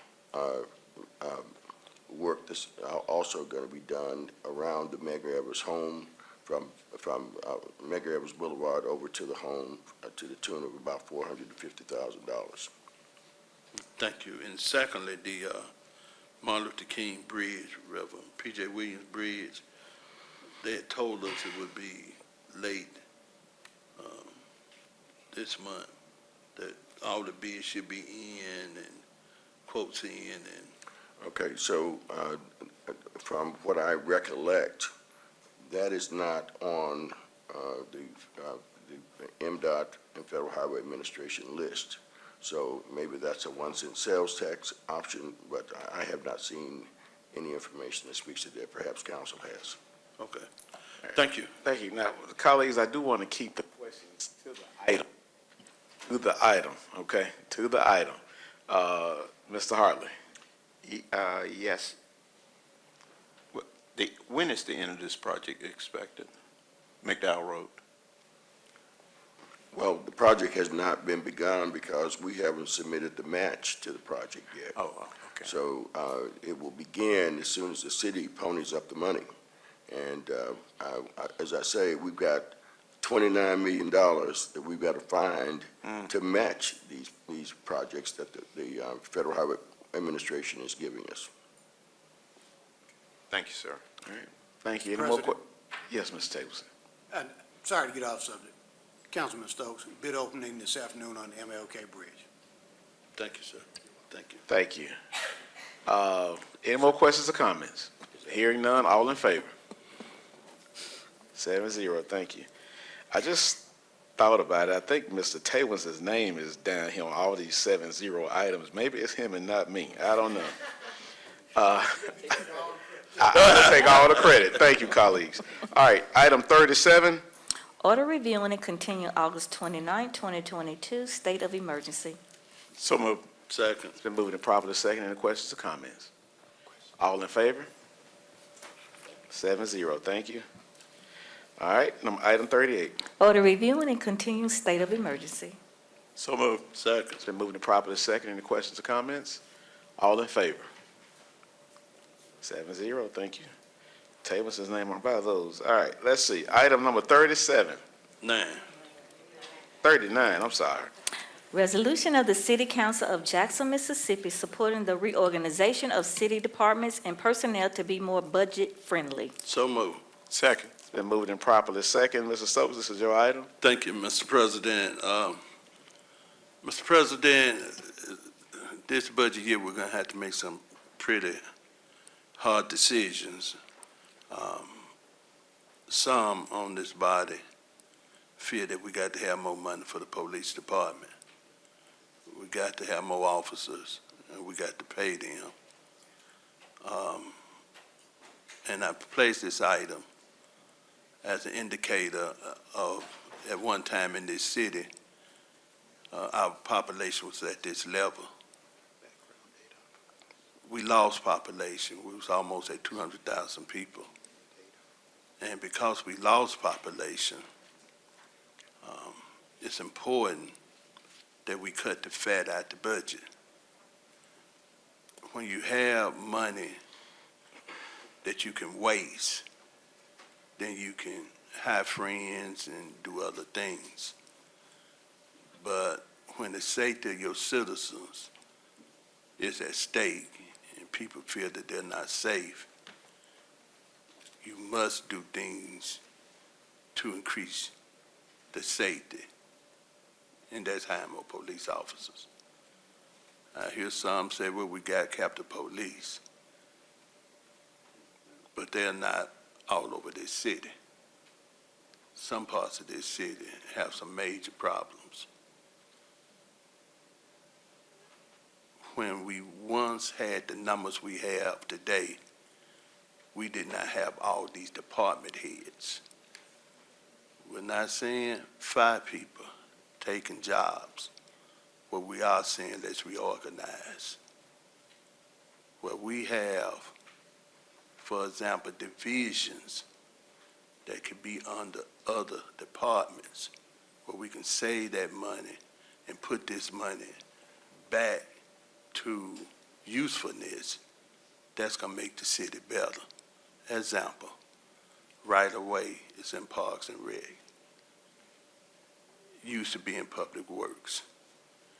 We have lost water, we have lost sewer with Public Works. We got to reestablish the Public Works Department. Why not right away going back to Public Works, and that's a division, and the money will go with it. We cannot have as many department heads as we have members of this body. If we do, we're going to keep having some of the same old problems we have had. We got to listen to the citizens. Can't go by what Kenneth Stokes say or what you believe. If the citizens say they do not feel safe, we got to do what it takes to make them feel safe. We got to find the money, let me say this clearly, without raising taxes. That's what I'm saying, let's get the fat out the budget. This city cannot raise taxes. You see the land sale, the papers, it's already too thick. We got to live within our budget. We got to tell Jackson Public Schools, do not raise taxes.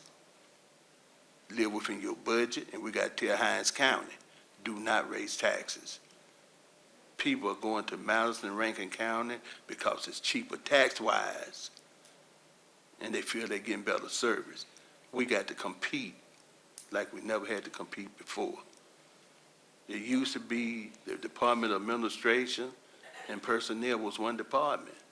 We don't need 2 and 3 departments. Planning department worked for the mayor. He can handle all of this. We do not have to fire employees, but we need to reorganize. Let's bring more money home. Let's make the city safe. Once we do all of that, we'll start seeing more money come to the city. And the only thing I suggest, everybody got Google and all of that except me. Look back at the old years, see how many employees we had, see how many departments we had, and then we can come up with a formula where we can go and meet with the people in our wards and tell them what the overall plan is, because they don't want to hear 4 years from now that we should have done this or we should have done that when crime is growing more and more out of control. Chief told us, for those who are new, I'm going to reduce murders. Murders are down in half, like he said, but you still got carjackings, burglaries, and all this other crazy stuff. We got to have more police officers, and we got to pay them. Thank you, Mr. President. Mr. Hartley? Yes, I guess I'm asking the administration, have you currently looked at the organizational chart to see for any needed changes? Well, thank you for the question, and yes, we are, as a part of our evaluation of this budget, it is going to be a tough budget year. And we're looking at the logic of why certain things are certain ways, and we don't expect that we're going to continue to follow some of what has transpired prior to our getting here.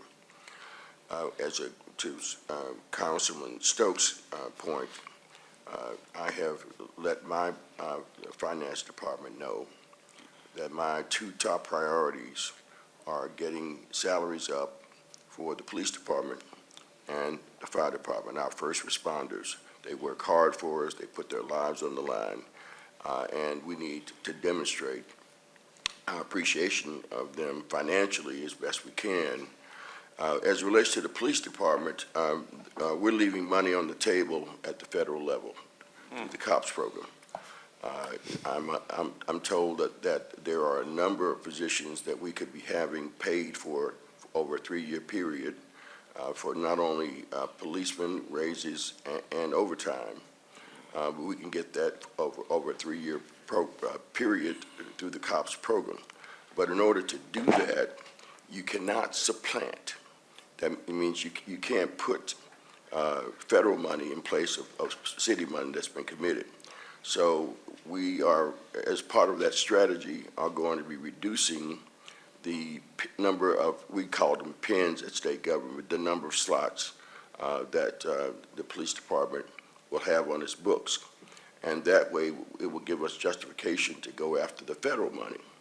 And that way, we're helping the federal government, having the federal government help us pay for our public safety officers. And Chief Wade is in agreement with that. He currently has 259 sworn officers. He's willing to bump the number up to 265, down from the 275 he's budgeted for right now. And those 10 slots that we're losing on paper will allow us to go after 10 slots at the federal level to have 10 additional officers that are paid for by the federal government. But if we keep those slots on paper, we cannot apply for that money. Okay. So this resolution is in fact in line with the way you're proceeding. Kenneth I. Stokes knows what he's talking about. No doubt. No, seriously, we have to rethink how city government runs and operates. We've got to be smarter and leaner and meaner as it relates to that. We got to make sure that folks are working, putting in an honest day's work for an honest day's pay. That's right. And the other thing that I have said to finance is however possible, let's also look at incentivizing our rank and file employees, if at all possible. First priority is police and fire. But if there's a way that we can find money to pay our rank and file city employees, I want to do that as well, and we're still going through that budget process. And I would add Public Works on that Well, list too. Mr. President, I don't mean to belabor this discussion, but we've got to rethink Public Works. Public Works has been decimated. And the question, we've got three choices. Do we contract Public Works out entirely? Do we contract Public Works or get Public Works and try to rebuild everything in-house? Or do we do a hybrid of the two?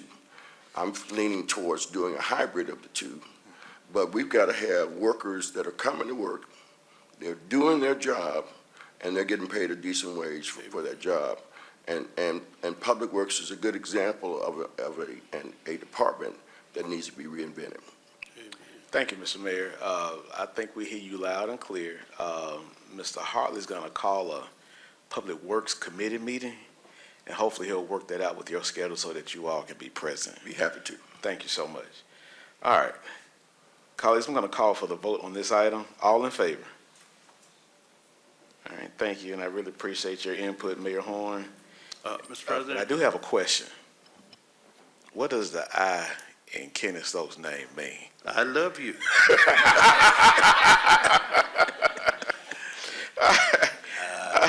That's fair. Mr. President? Yes, sir. I just want public to understand that we're going to follow the lead of the mayor. People put the mayor in there for the lead. Now, sometimes we may not agree on everything. That's right. But it's like any marriage. You don't divorce because you don't agree on everything. This city is going to compete against these small towns. We used to lead. We got somebody coming from the state, and that's what the next item I'm going to deal with, because he know how to talk to the people at the state. And the state going to request some things from us, and we're not going to get into a urinary contest. If he can deliver, we got to have these things delivered because our people suffering.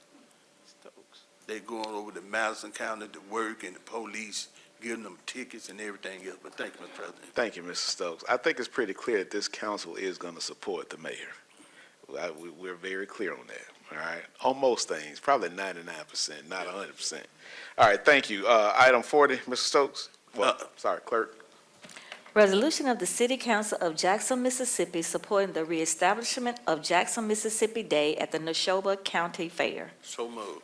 It's been moved and properly second. Mr. Stokes, this is your item. Thank you. Mr. President, at one time in the state of Mississippi, the city of Jackson, at the Neshoba County Fair, they had Jackson Day. And that was when it was a white mayor and white majority council. I think when Harvey Johnson became mayor, they stopped it.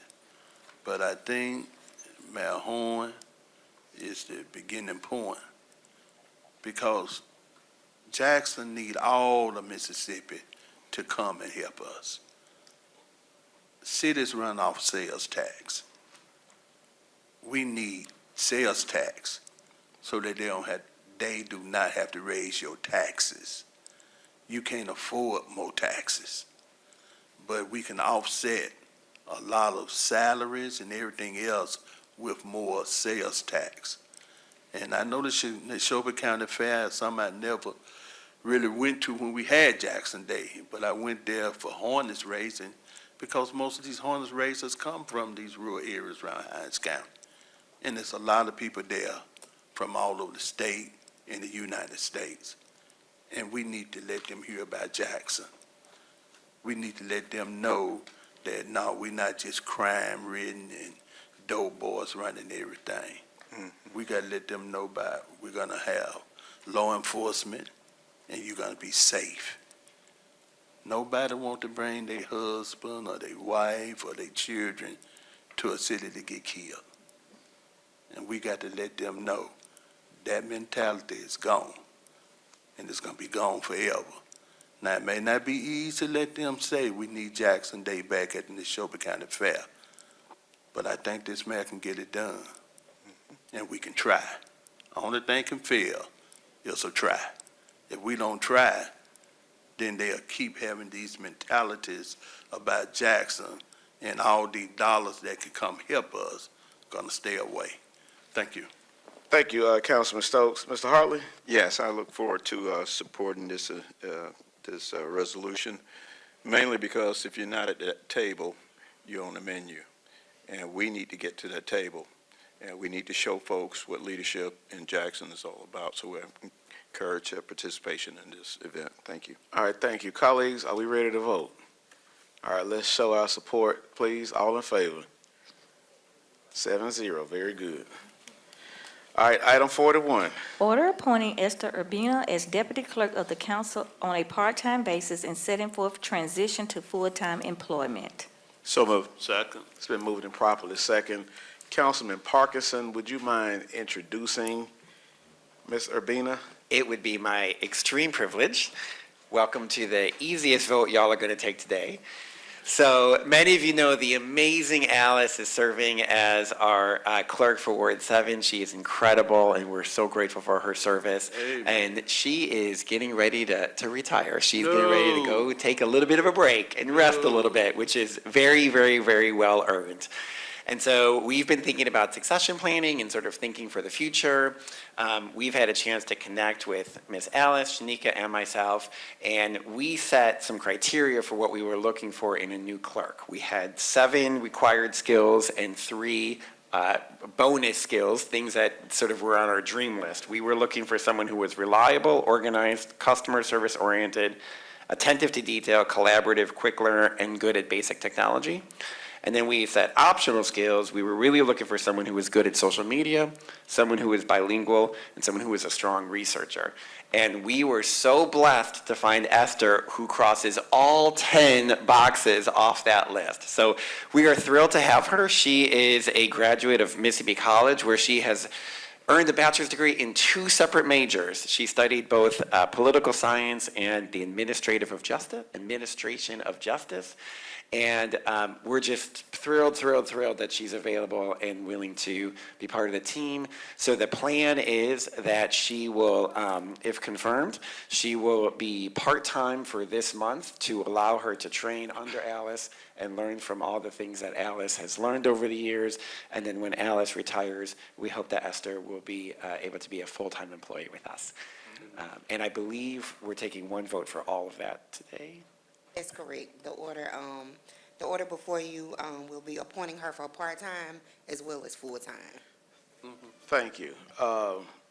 Esther, I don't know how much more else you can say about yourself, but if you could just tell us, introduce yourself and just say a little thing, then we're going to. Yeah, of course. Like Gil mentioned, I'm Esther Urbina, and as Kevin has mentioned as well, I have a dual degree in political science and administration of justice. I do plan to pursue and further my education and get a master's in public policy and administration from Jackson State this coming up winter. And I am excited to be here, and I'm excited to be part of the important work that is put forth for the city of Jackson. And I'm also excited to work along the council to serve the citizens of Ward 7 and the city as a whole. All right, thank you. Now, colleagues, we're going to do as usual and take this one round. If there's another need, we'll kind of fish it out to see if there's another round, need for more questions. But we're going to start with Ward 1. Mr. President, I have no questions. Thank you. Ward 2. No questions. Ward 3. Mr. President, any person that councilman recommend for the office, I'm going to support it 100% every time. Just want to say to Miss Alice, you know, when I went through one of the roughest parts of my life, losing my wife, Miss Alice used to send me cards and lift my spirit, and she is a God-sent person who put God first in her life every day. And I just thank the councilman for allowing her to stay on a little longer, but I understand sometimes people want to retire and do other things. But I have no problem in voting for this young lady. She's truly qualified. Thank you. Thank you. Ward 5? Oh, Commissar, you had me at JSU. Okay, and one day, come after the mayor's job, right? I don't know about that. Not now. Thank you.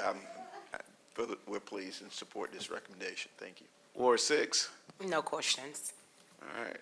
I guess since Ward 7 put you up, he doesn't have anything else to add. And for me, you definitely have my support. I will say this, in line with what Councilman Stokes said, you have some big shoes to fill. Yes, I understand. Okay. There's a lot of institutional knowledge sitting right there. But I will say you are joining a very strong band of clerks. You have it's really a sisterhood, because we don't have any male clerks, do we? So you really have a sisterhood, and they're going to help you to be even greater than what you are now. All right. Having said that, are we ready to vote? Yes. All in favor? 7-0. Congratulations. Thank y'all. Did you bring anyone with you today? Did you bring anyone with you today? No, I did not. Okay. Yeah. Very good. All right. Welcome aboard, Ms. Urbina. Colleagues, Mr. Anderson has come in with those invoices. So I would like to go ahead and entertain item 29 that I previously tabled. Clerk, do you need a copy of the invoice? Okay.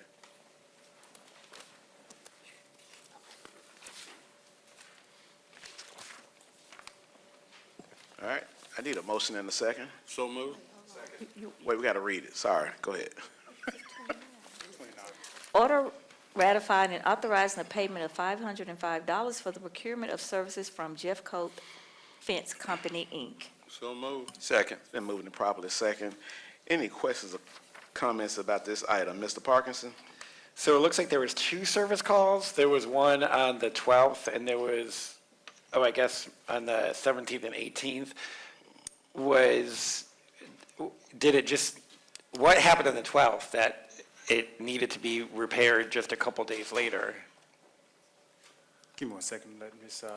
Welch speak to that from J-Tran. Thanks. Christine Welch, Deputy Director, Transit Services. The gates that were being repaired are the ones that face out toward Valley, Rallies on Valley Street, and they're motorized, so that's where the buses go out. So one side, there are 2 sides to it, so one side failed, and then right after that, shortly, then we had to work on the second side. Gotcha, so there are 2 separate gates. It wasn't like that he failed to fix it the first time? Yeah, it's all one together, though. Sure. Gotcha, thank you. All right, thank you. Any more questions or comments? All right, Mr. Hartley? Yes. Do we have any type of contract with this Jeffcoat Fence to No, maintain? we've tried to get a maintenance contract with them. They'll come out and do minimum. We don't have a contract, though. Okay, thank you. All right, thank you so much. I think we kind of sent the message here to make sure that we have all of the documentation attached, even if it's $1. We need to get a vote. We want an invoice for that $1, okay? So thank you so much. All in favor? 7-0. Thank you so much. Thank you. Thank you. Thank you. Now we're going to move to our discussion items. Item 42, property insurance. Mr. Tableson, Mayor Horn. Thank you, Mr. President. I will address that. Our property insurance renewal for the city of Jackson expires between the 1st and 2nd August meetings. Last week, the insurance broker for the city presented 2 proposals to the administration, being myself, Mr. Malabecca, and Mr. Poulard, our risk manager. We've also provided a copy to the city attorney, Mr. Martin. We will make a recommendation at the next meeting. The good news is you will not see an increase in your insurance premium, and there is a possible option we're exploring that may save a considerable sum. My concern, the reason for discussion today was that when I presented at the next meeting, whatever we present, you're going to have to make a decision. And I don't like to do business where something is thrown at you at the last minute. So I wanted to give this council a heads up of where we were, that we had just received it last week, and we are in the process of evaluating it, so you don't think this is going to be a standard pattern. But again, good news is, will not be a premium increase, and that is even considering the fact that we have 2 open fire claims. Thank you. Thank you. Item 43. Question. Mr. Stokes? Question for Mr. Go ahead. Attorney Taverson, could I suggest, I want to thank you, number one, for Karen, because when council get things last minute, it seems like we forced to make a decision, we're uncomfortable. But can I suggest you just call each council member and just talk in general? It's not, you don't necessarily have to have a face-to-face meeting.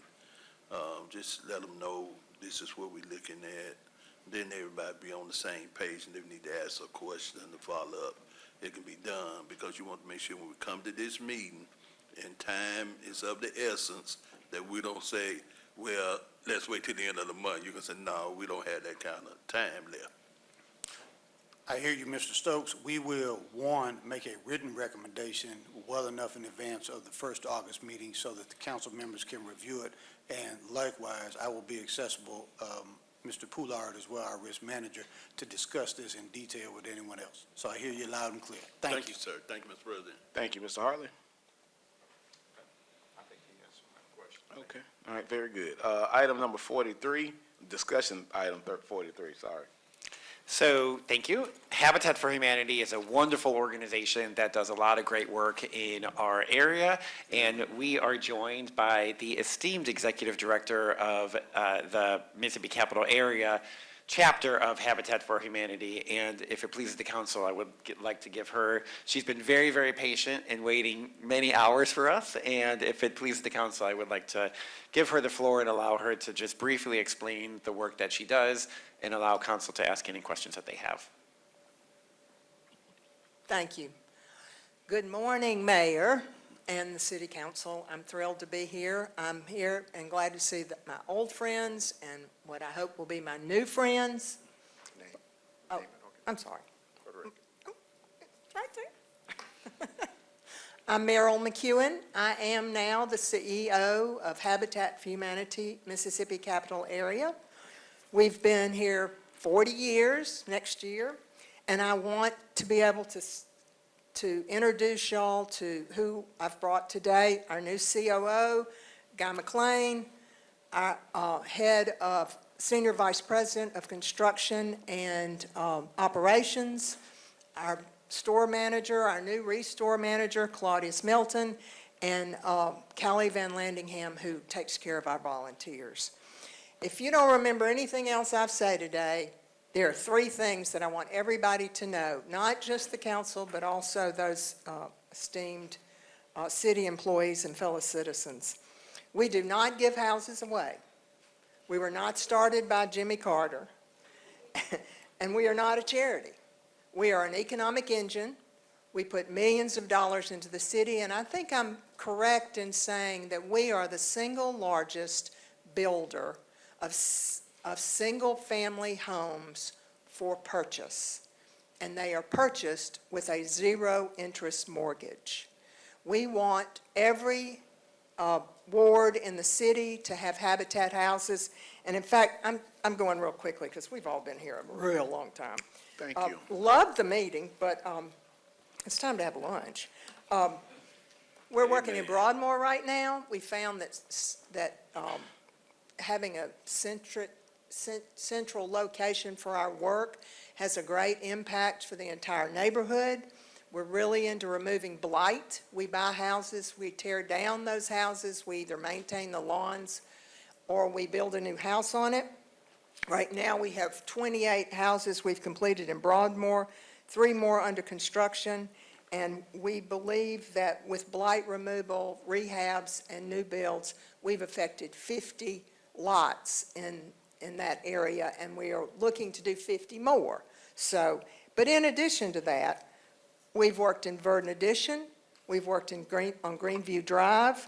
We've had impacts on Inglewood Gardens, Midtown, Georgetown, Poindexter Park, Battlefield Park, West Park, Bratton Street, North Jackson near Lake Hyco, and near our offices on Stonewall, which is Verdon Addition, on Fondren off of West Street, and scattered throughout South Jackson. Now, have I missed anybody's ward? No, that's not true. Okay, that was good, all right. But we build 3-bedroom, 2-bath houses, 4 bedrooms when the family warrants that.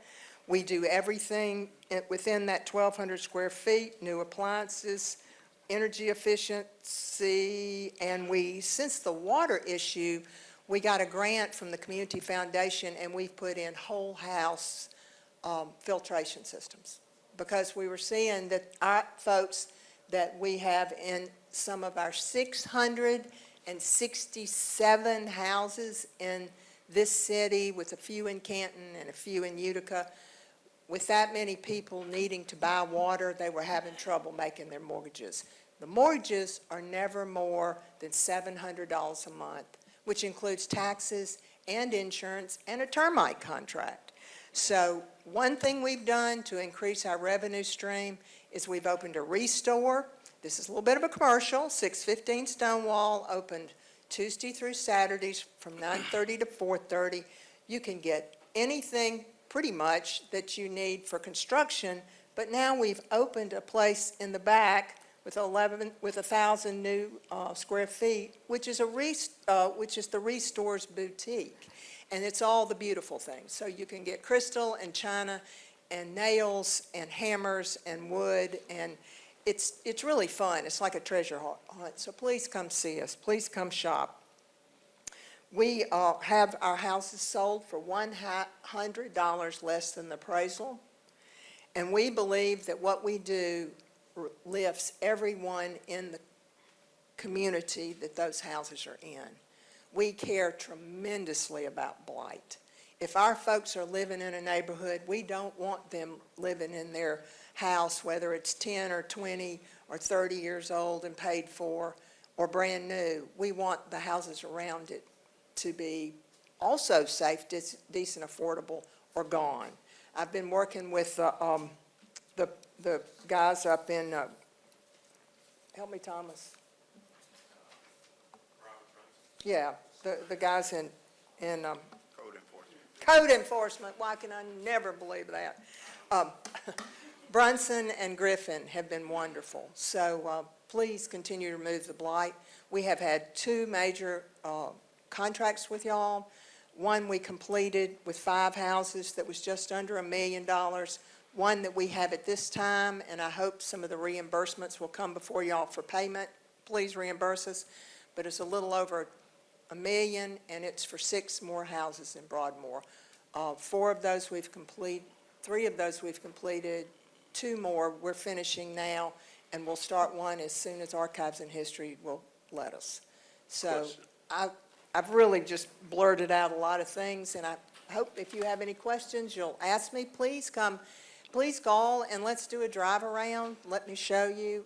601-353-6060, and you'll see who supports us. Your support means a tremendous amount. The city and those in the city with the companies are great supporters, but we are all about making Jackson better. We're all about home ownership and giving people a chance, not for a handout, but a hand up, and we want to be successful. I saw somebody. Thank you. To your point, and I know Councilman Stokes has come in. To your point, I do try to keep meetings under 2 hours. All right, Mr. Stokes. Thank you. I just want to say thank you. Oh, thank you. I don't meet with a lot of people that don't really talk, but, people in those neighborhoods, they appreciate what y'all have done. On Stonewall, I've been there trying to get stuff, and it's not going to stay long, because, people come, it's reasonably priced, and, the houses are affordable. And you have people that's working poor. They work every day. They don't get paid a lot of money, but they deserve to own their own home. and they come through Habitat. And I know in the early beginning, people had different concerns, but y'all have had some great people that worked with y'all and for y'all that made the community buy in what you were selling. Now, if there's one thing that might be bad, and it's not really that bad, people who lose their homes. I know around Wood Street is a new part of my ward. You got houses that's empty. And I'm trying to find a way we can either find somebody to buy them or put somebody in. The people in that community trying to do something with the park. You know, the dope boys came in the park, they heard what you were trying to do. But I think most of the dope boys gone. The chief them have done a good job over there. If we can get Wood Street back up and going, you know, y'all put about, 10 houses over there or more? Oh, many more than that, probably closer to 30. We want to try to help y'all. The church is trying to help around there. That's right. Get it up and going again. And those houses that might be empty, maybe we can get the churches to. Ours buy it aren't back. empty. Ours Yeah. are all filled. But I love what you're saying. Let me interrupt because I don't want to get in trouble with the president. We're going to lunch. Excuse me. Councilman Stokes say he's buying lunch. Sir, I know. Oh. There's a lot on the corner of Erie Court and Wood Street that has been abandoned. It has a foundation left on it. It has weeds this high on it. I pay somebody to mow it. I am working with the state because they never paid taxes on it to get it back. We will remove the foundation. We will commit to do, if nothing else, keep it mowed because we want the entire neighborhood to look good. We had a house that was set on fire by an angry family member, and we got it down, and God bless the fire department, but we got it down in weeks. So we're gonna be there and do what we can because Jackson is the capital city, and it does matter, and our folks work sometimes for a year to qualify for a house. They've got to have certain things they do. They've got to do sweat equity.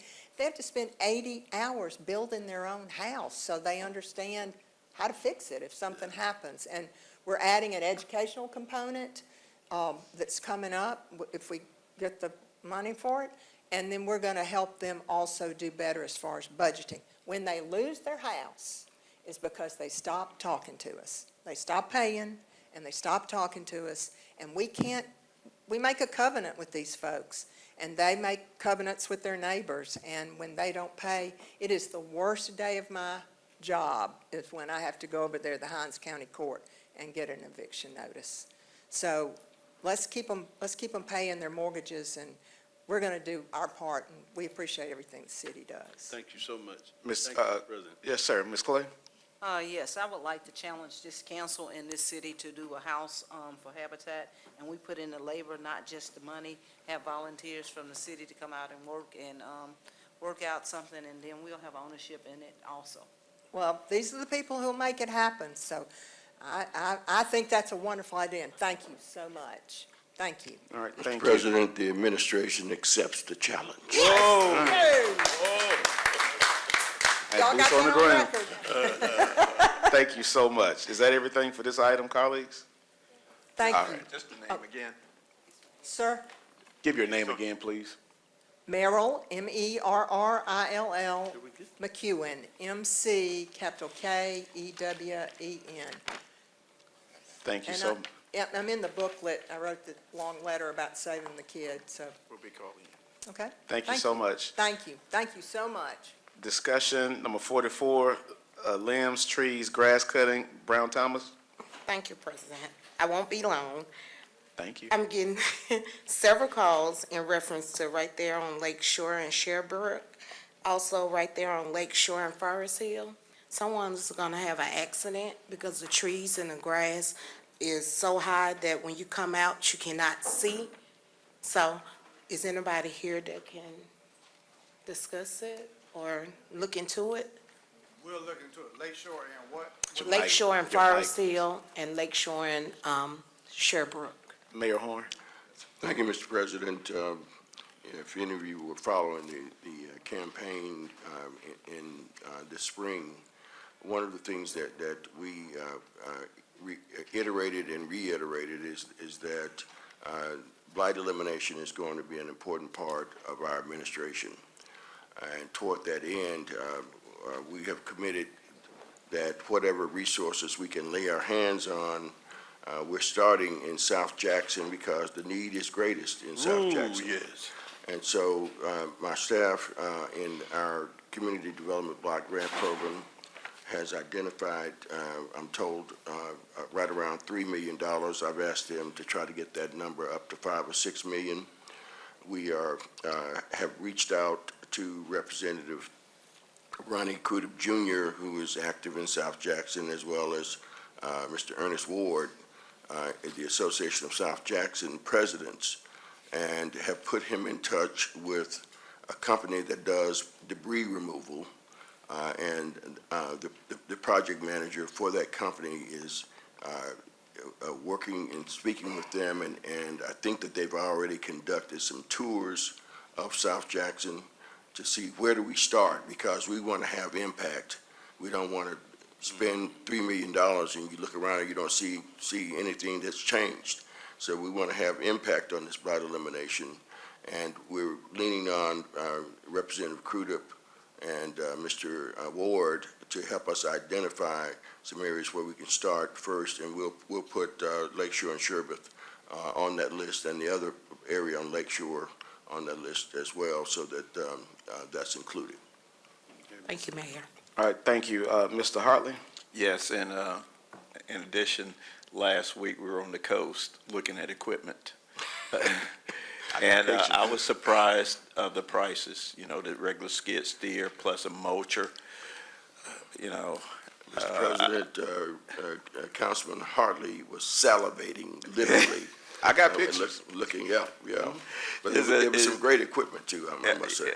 For that amount of price, but you might have some friends that could do better. But that's the type of equipment we need to go to actually go down there and actually make a serious dent into blight.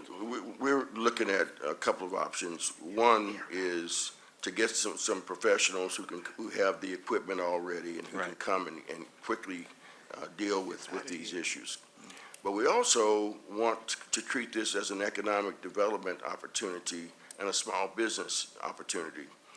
We're right now working with Home Depot and Lowe's to get applications to them where we can acquire through donation lawnmowers, zero-turn mowers, weed eaters, and so forth.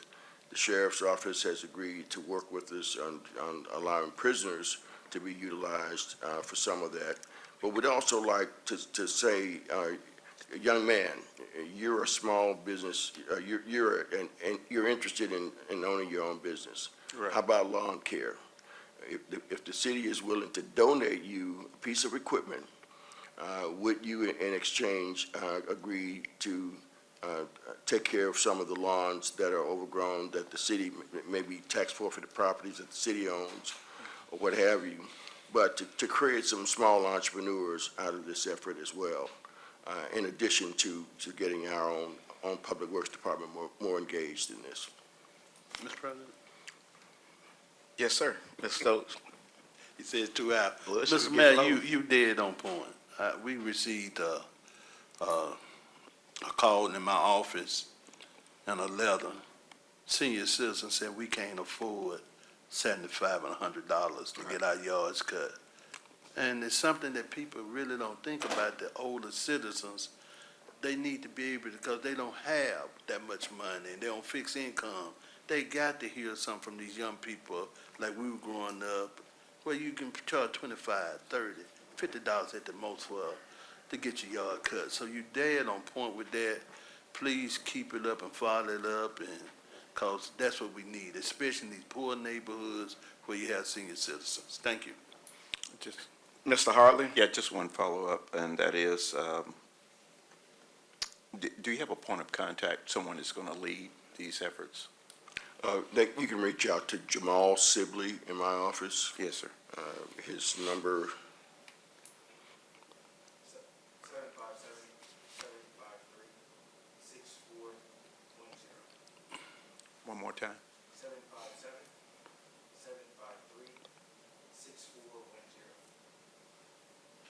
Thank you.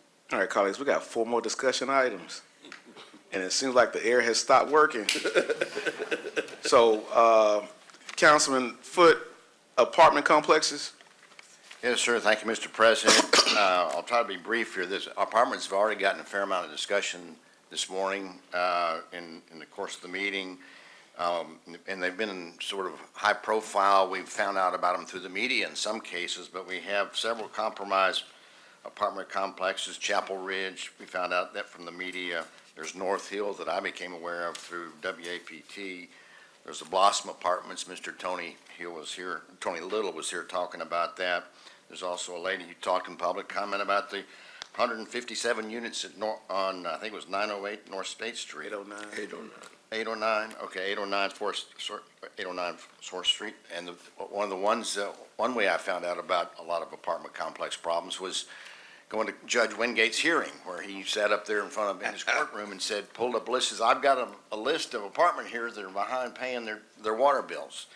And it all strikes to, I think, what we need to do as a city is we need to identify and stabilize these complexes where ownership may be under duress for financial reasons or whatever, and not just find out through the media. If we can use the resources we've got through code enforcement and regulation, the rental registry may need to be reviewed or whatever.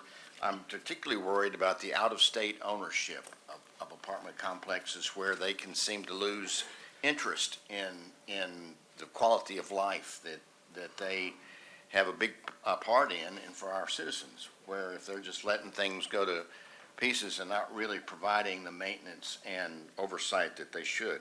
But I think it's a big issue that we need to have a high priority on. It's a quality of life issue. It also can become a blight issue. It's really important that we have the people who own these properties fix them while they still have the resources to fix them, and so we don't end up having to pay hundreds of thousands of dollars to tear them down, which has been the case with some of the commercial properties in the past year or so. But I think it's an important issue. I just wanted to, and I appreciate the people who came forth in public comment and talked about it, but it does impact the quality of life, and it's something we got to find some solutions to. All right, thank you. Mr. Hartley? Yes, I just quickly, was someone supposed to deliver a copy of the apartments? I thought someone was going to. Okay, I thought it was maybe asked during I just encourage them to follow up with the administration. Mr. President? Yes, sir, Mr. Mayor. Just a status on Chapel Ridge and Blossom. The water is on at Chapel Ridge, but we are, as a precaution, having the fire department bring a water truck at both Chapel Ridge and at the Blossom every day at 3 o'clock in case folks need potable water.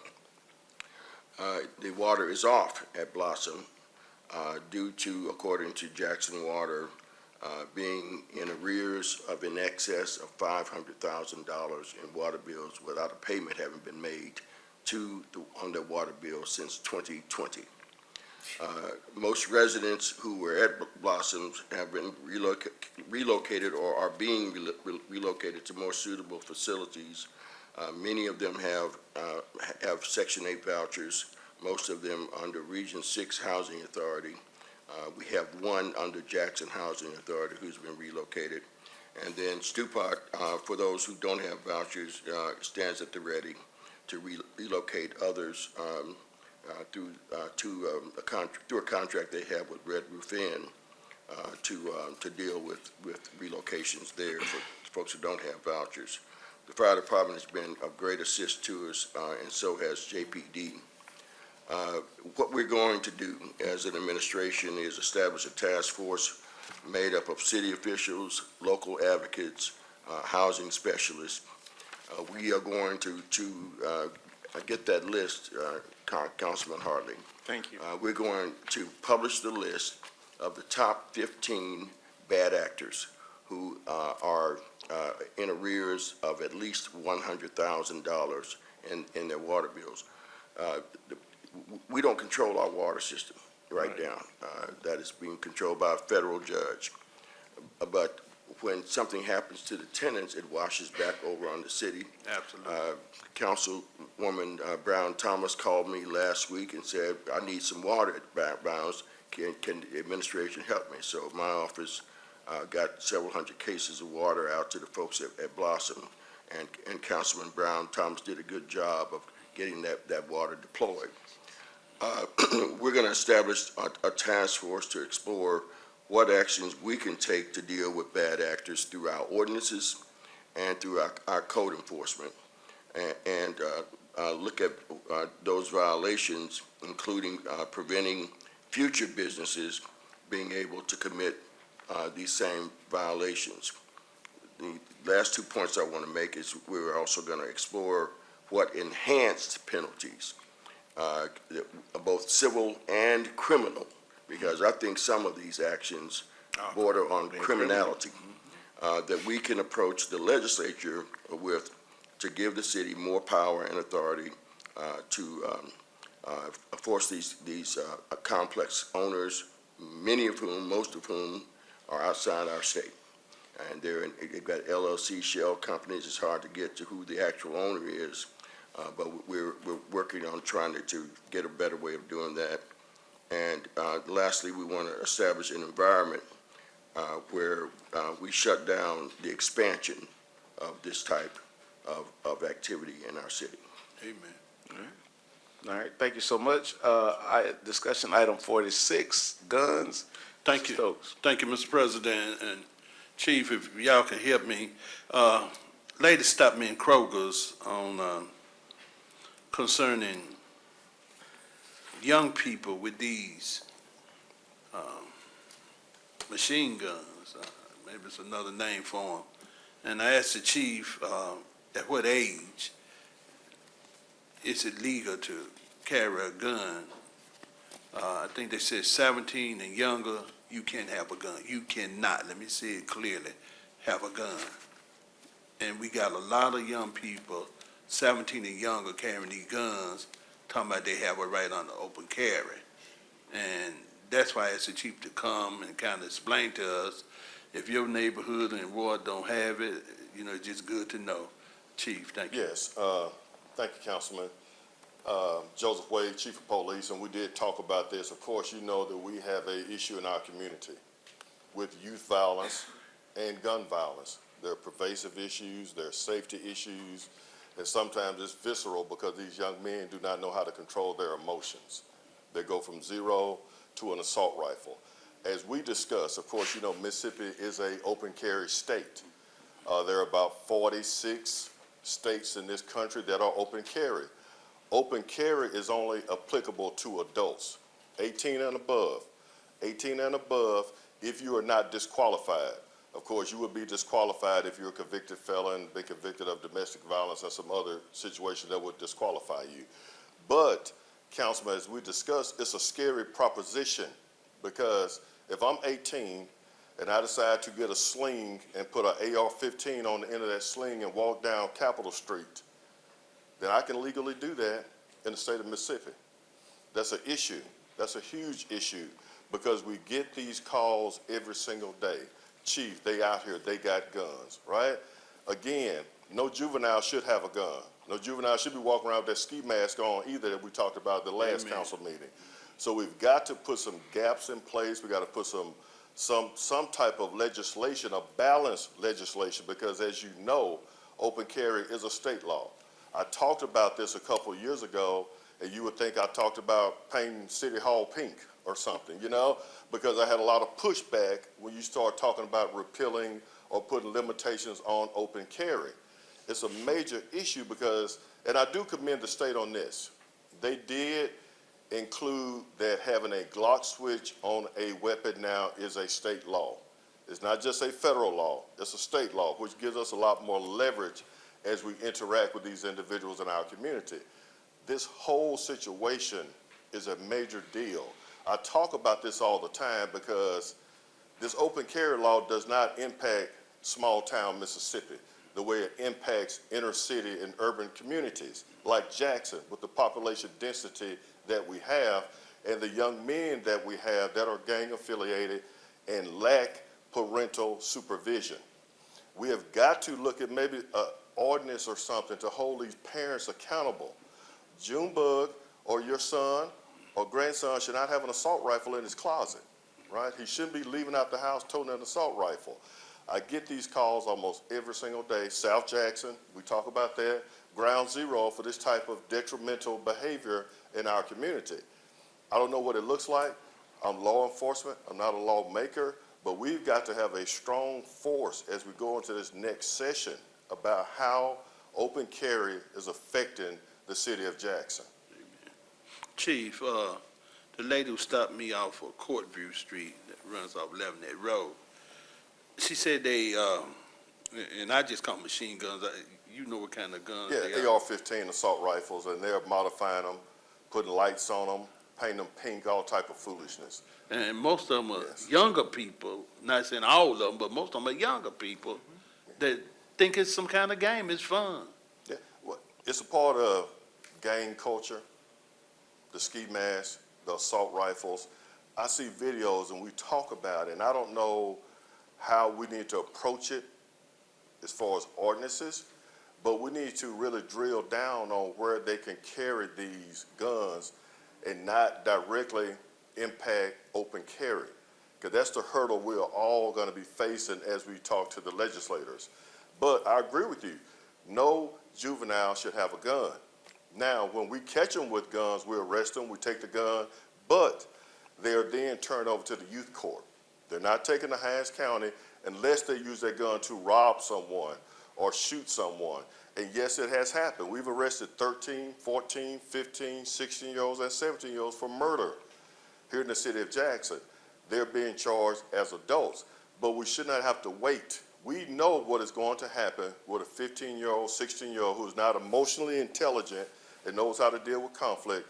We know what the byproduct of that, and that's gun violence in our city. Amen. Thank you, Chief. Thank you, Mr. President. All right, thank you. Item 47, discussion 47, annexation. Stokes? Thank you, Mr. President. I had a chance when we was on the coast. Now, that's the first one I saw the mayor and others. Again, good job, Mr. Mayor. That I found out that Jim Warren, one of the attorneys we used for annexation, had passed, and passed several years ago. And I asked his firm, what is the status of annexation with the city of Jackson? It was on the drawing board, excuse me, about the Byron Clinton Parkway, they used to call it, I don't know what they call it now, but the city of Jackson was supposed to annex some of that property near Clinton and in those areas, and I hope we don't lose sight of the overall plan, Mr. Mayor, that we continue again going up 49 Highway near County Line Road. The growth of this city got to be considered when we think about how we're going to make the city safe. But we need to be in the growing business again. We lost some population. Annexation will help us gain some, but it create property where we can develop different kinds of good homes. Different people take the kind of homes that's being built now, you need a little more land. And we need to start reaching out now. Let's expand our territory so that we can have access to the acreage that we have people who want to live in Jackson, who want to build these homes, and they need acreage instead of lots. So, Mr. Mayor, I hope that we'll look at the overall plan for annexation, get legal and all these lawyers to let us know what's the status of the different cases that we have going on now, because we have some cases going on, but we need to, I hope the plan is still around where we can find the plan as to where we move next with annexation for the city of Jackson. Thank you. Thank you, Mr. Stokes. 1 second, Mayor Horn, 'cause you knew. I will say, I think we vacated the situation with Byron. Now, we may have to go into executive session. I think we have some other things still going on. I don't know, but we may have to go into executive session and talk about it, okay? But I do believe we vacated the situation with Byron, but we do have our eyes on something else. Mr. Mayor? Thank you, Mr. President. We will, through our administration, take a look at what annexation issues are currently before the courts that involve the city of Jackson. We have a number of issues that I'm aware of, but not possibly aware of everything. But the big issue we've got to figure out in our city is how do we right-size our city? We can't take care of Jackson where it exists right now because of the massive loss of population. And we've got to figure out what makes sense for Jackson going forward. And that's why we're as we speak, I was at a meeting this morning, we have the reinvestment fund out of Philadelphia, Pennsylvania, in concert with Hope Enterprise, to figure out how we produce a market value analysis of Jackson. Where is the growth? Where is the blight? Where is the home ownership? Where is the rental areas? Where is the future growth potential for our city? And I think that is, as part of looking at issues like annexation, we've also got to look at how do we manage what we got. Absolutely. Thank you. All right. Thank you. Thank you. Item 48, legal has informed me that we do not have to go into the executive session today. So moving on, your financial reports, can I get a show of hands stating that you have received your financial report? All right, very good. Now we're going to go ahead and move to announcements. I've been informed that former Mayor Robert Walker of Vicksburg died. No. Either late last night or early this morning. So if you could keep his family in your prayers. I've known his daughter for many years. She's a Tougaloo grad, and I don't think this was expected. So please keep the family in your prayers. Anyone else? Let's also remember that Dr. Walker was CAO for the city of Jackson. Sure was. I believe between 2005 and 2009, and did an outstanding job when he was here. Is that, so that's correct, Ms. Stokes? You're the historian of the council here. Thank you. Anyone else? Mr. Harley? Just from the administration, do we have a date on the roll-off dumpster, Dave? No, sir, I need to get with you, unless Lakeisha is here to answer that. I don't have that off the top of my head. Okay, if we can just get But that I out. can get it to you. Okay. Circulate that out. Thank you. They usually post it on Facebook. And normally it's the second Saturday. Yeah. Second or third Saturday. Is there anything else to come before this body? Hearing none, we are adjourned. Well, Habitat, they're supposed to take us to eat, though. She got on down.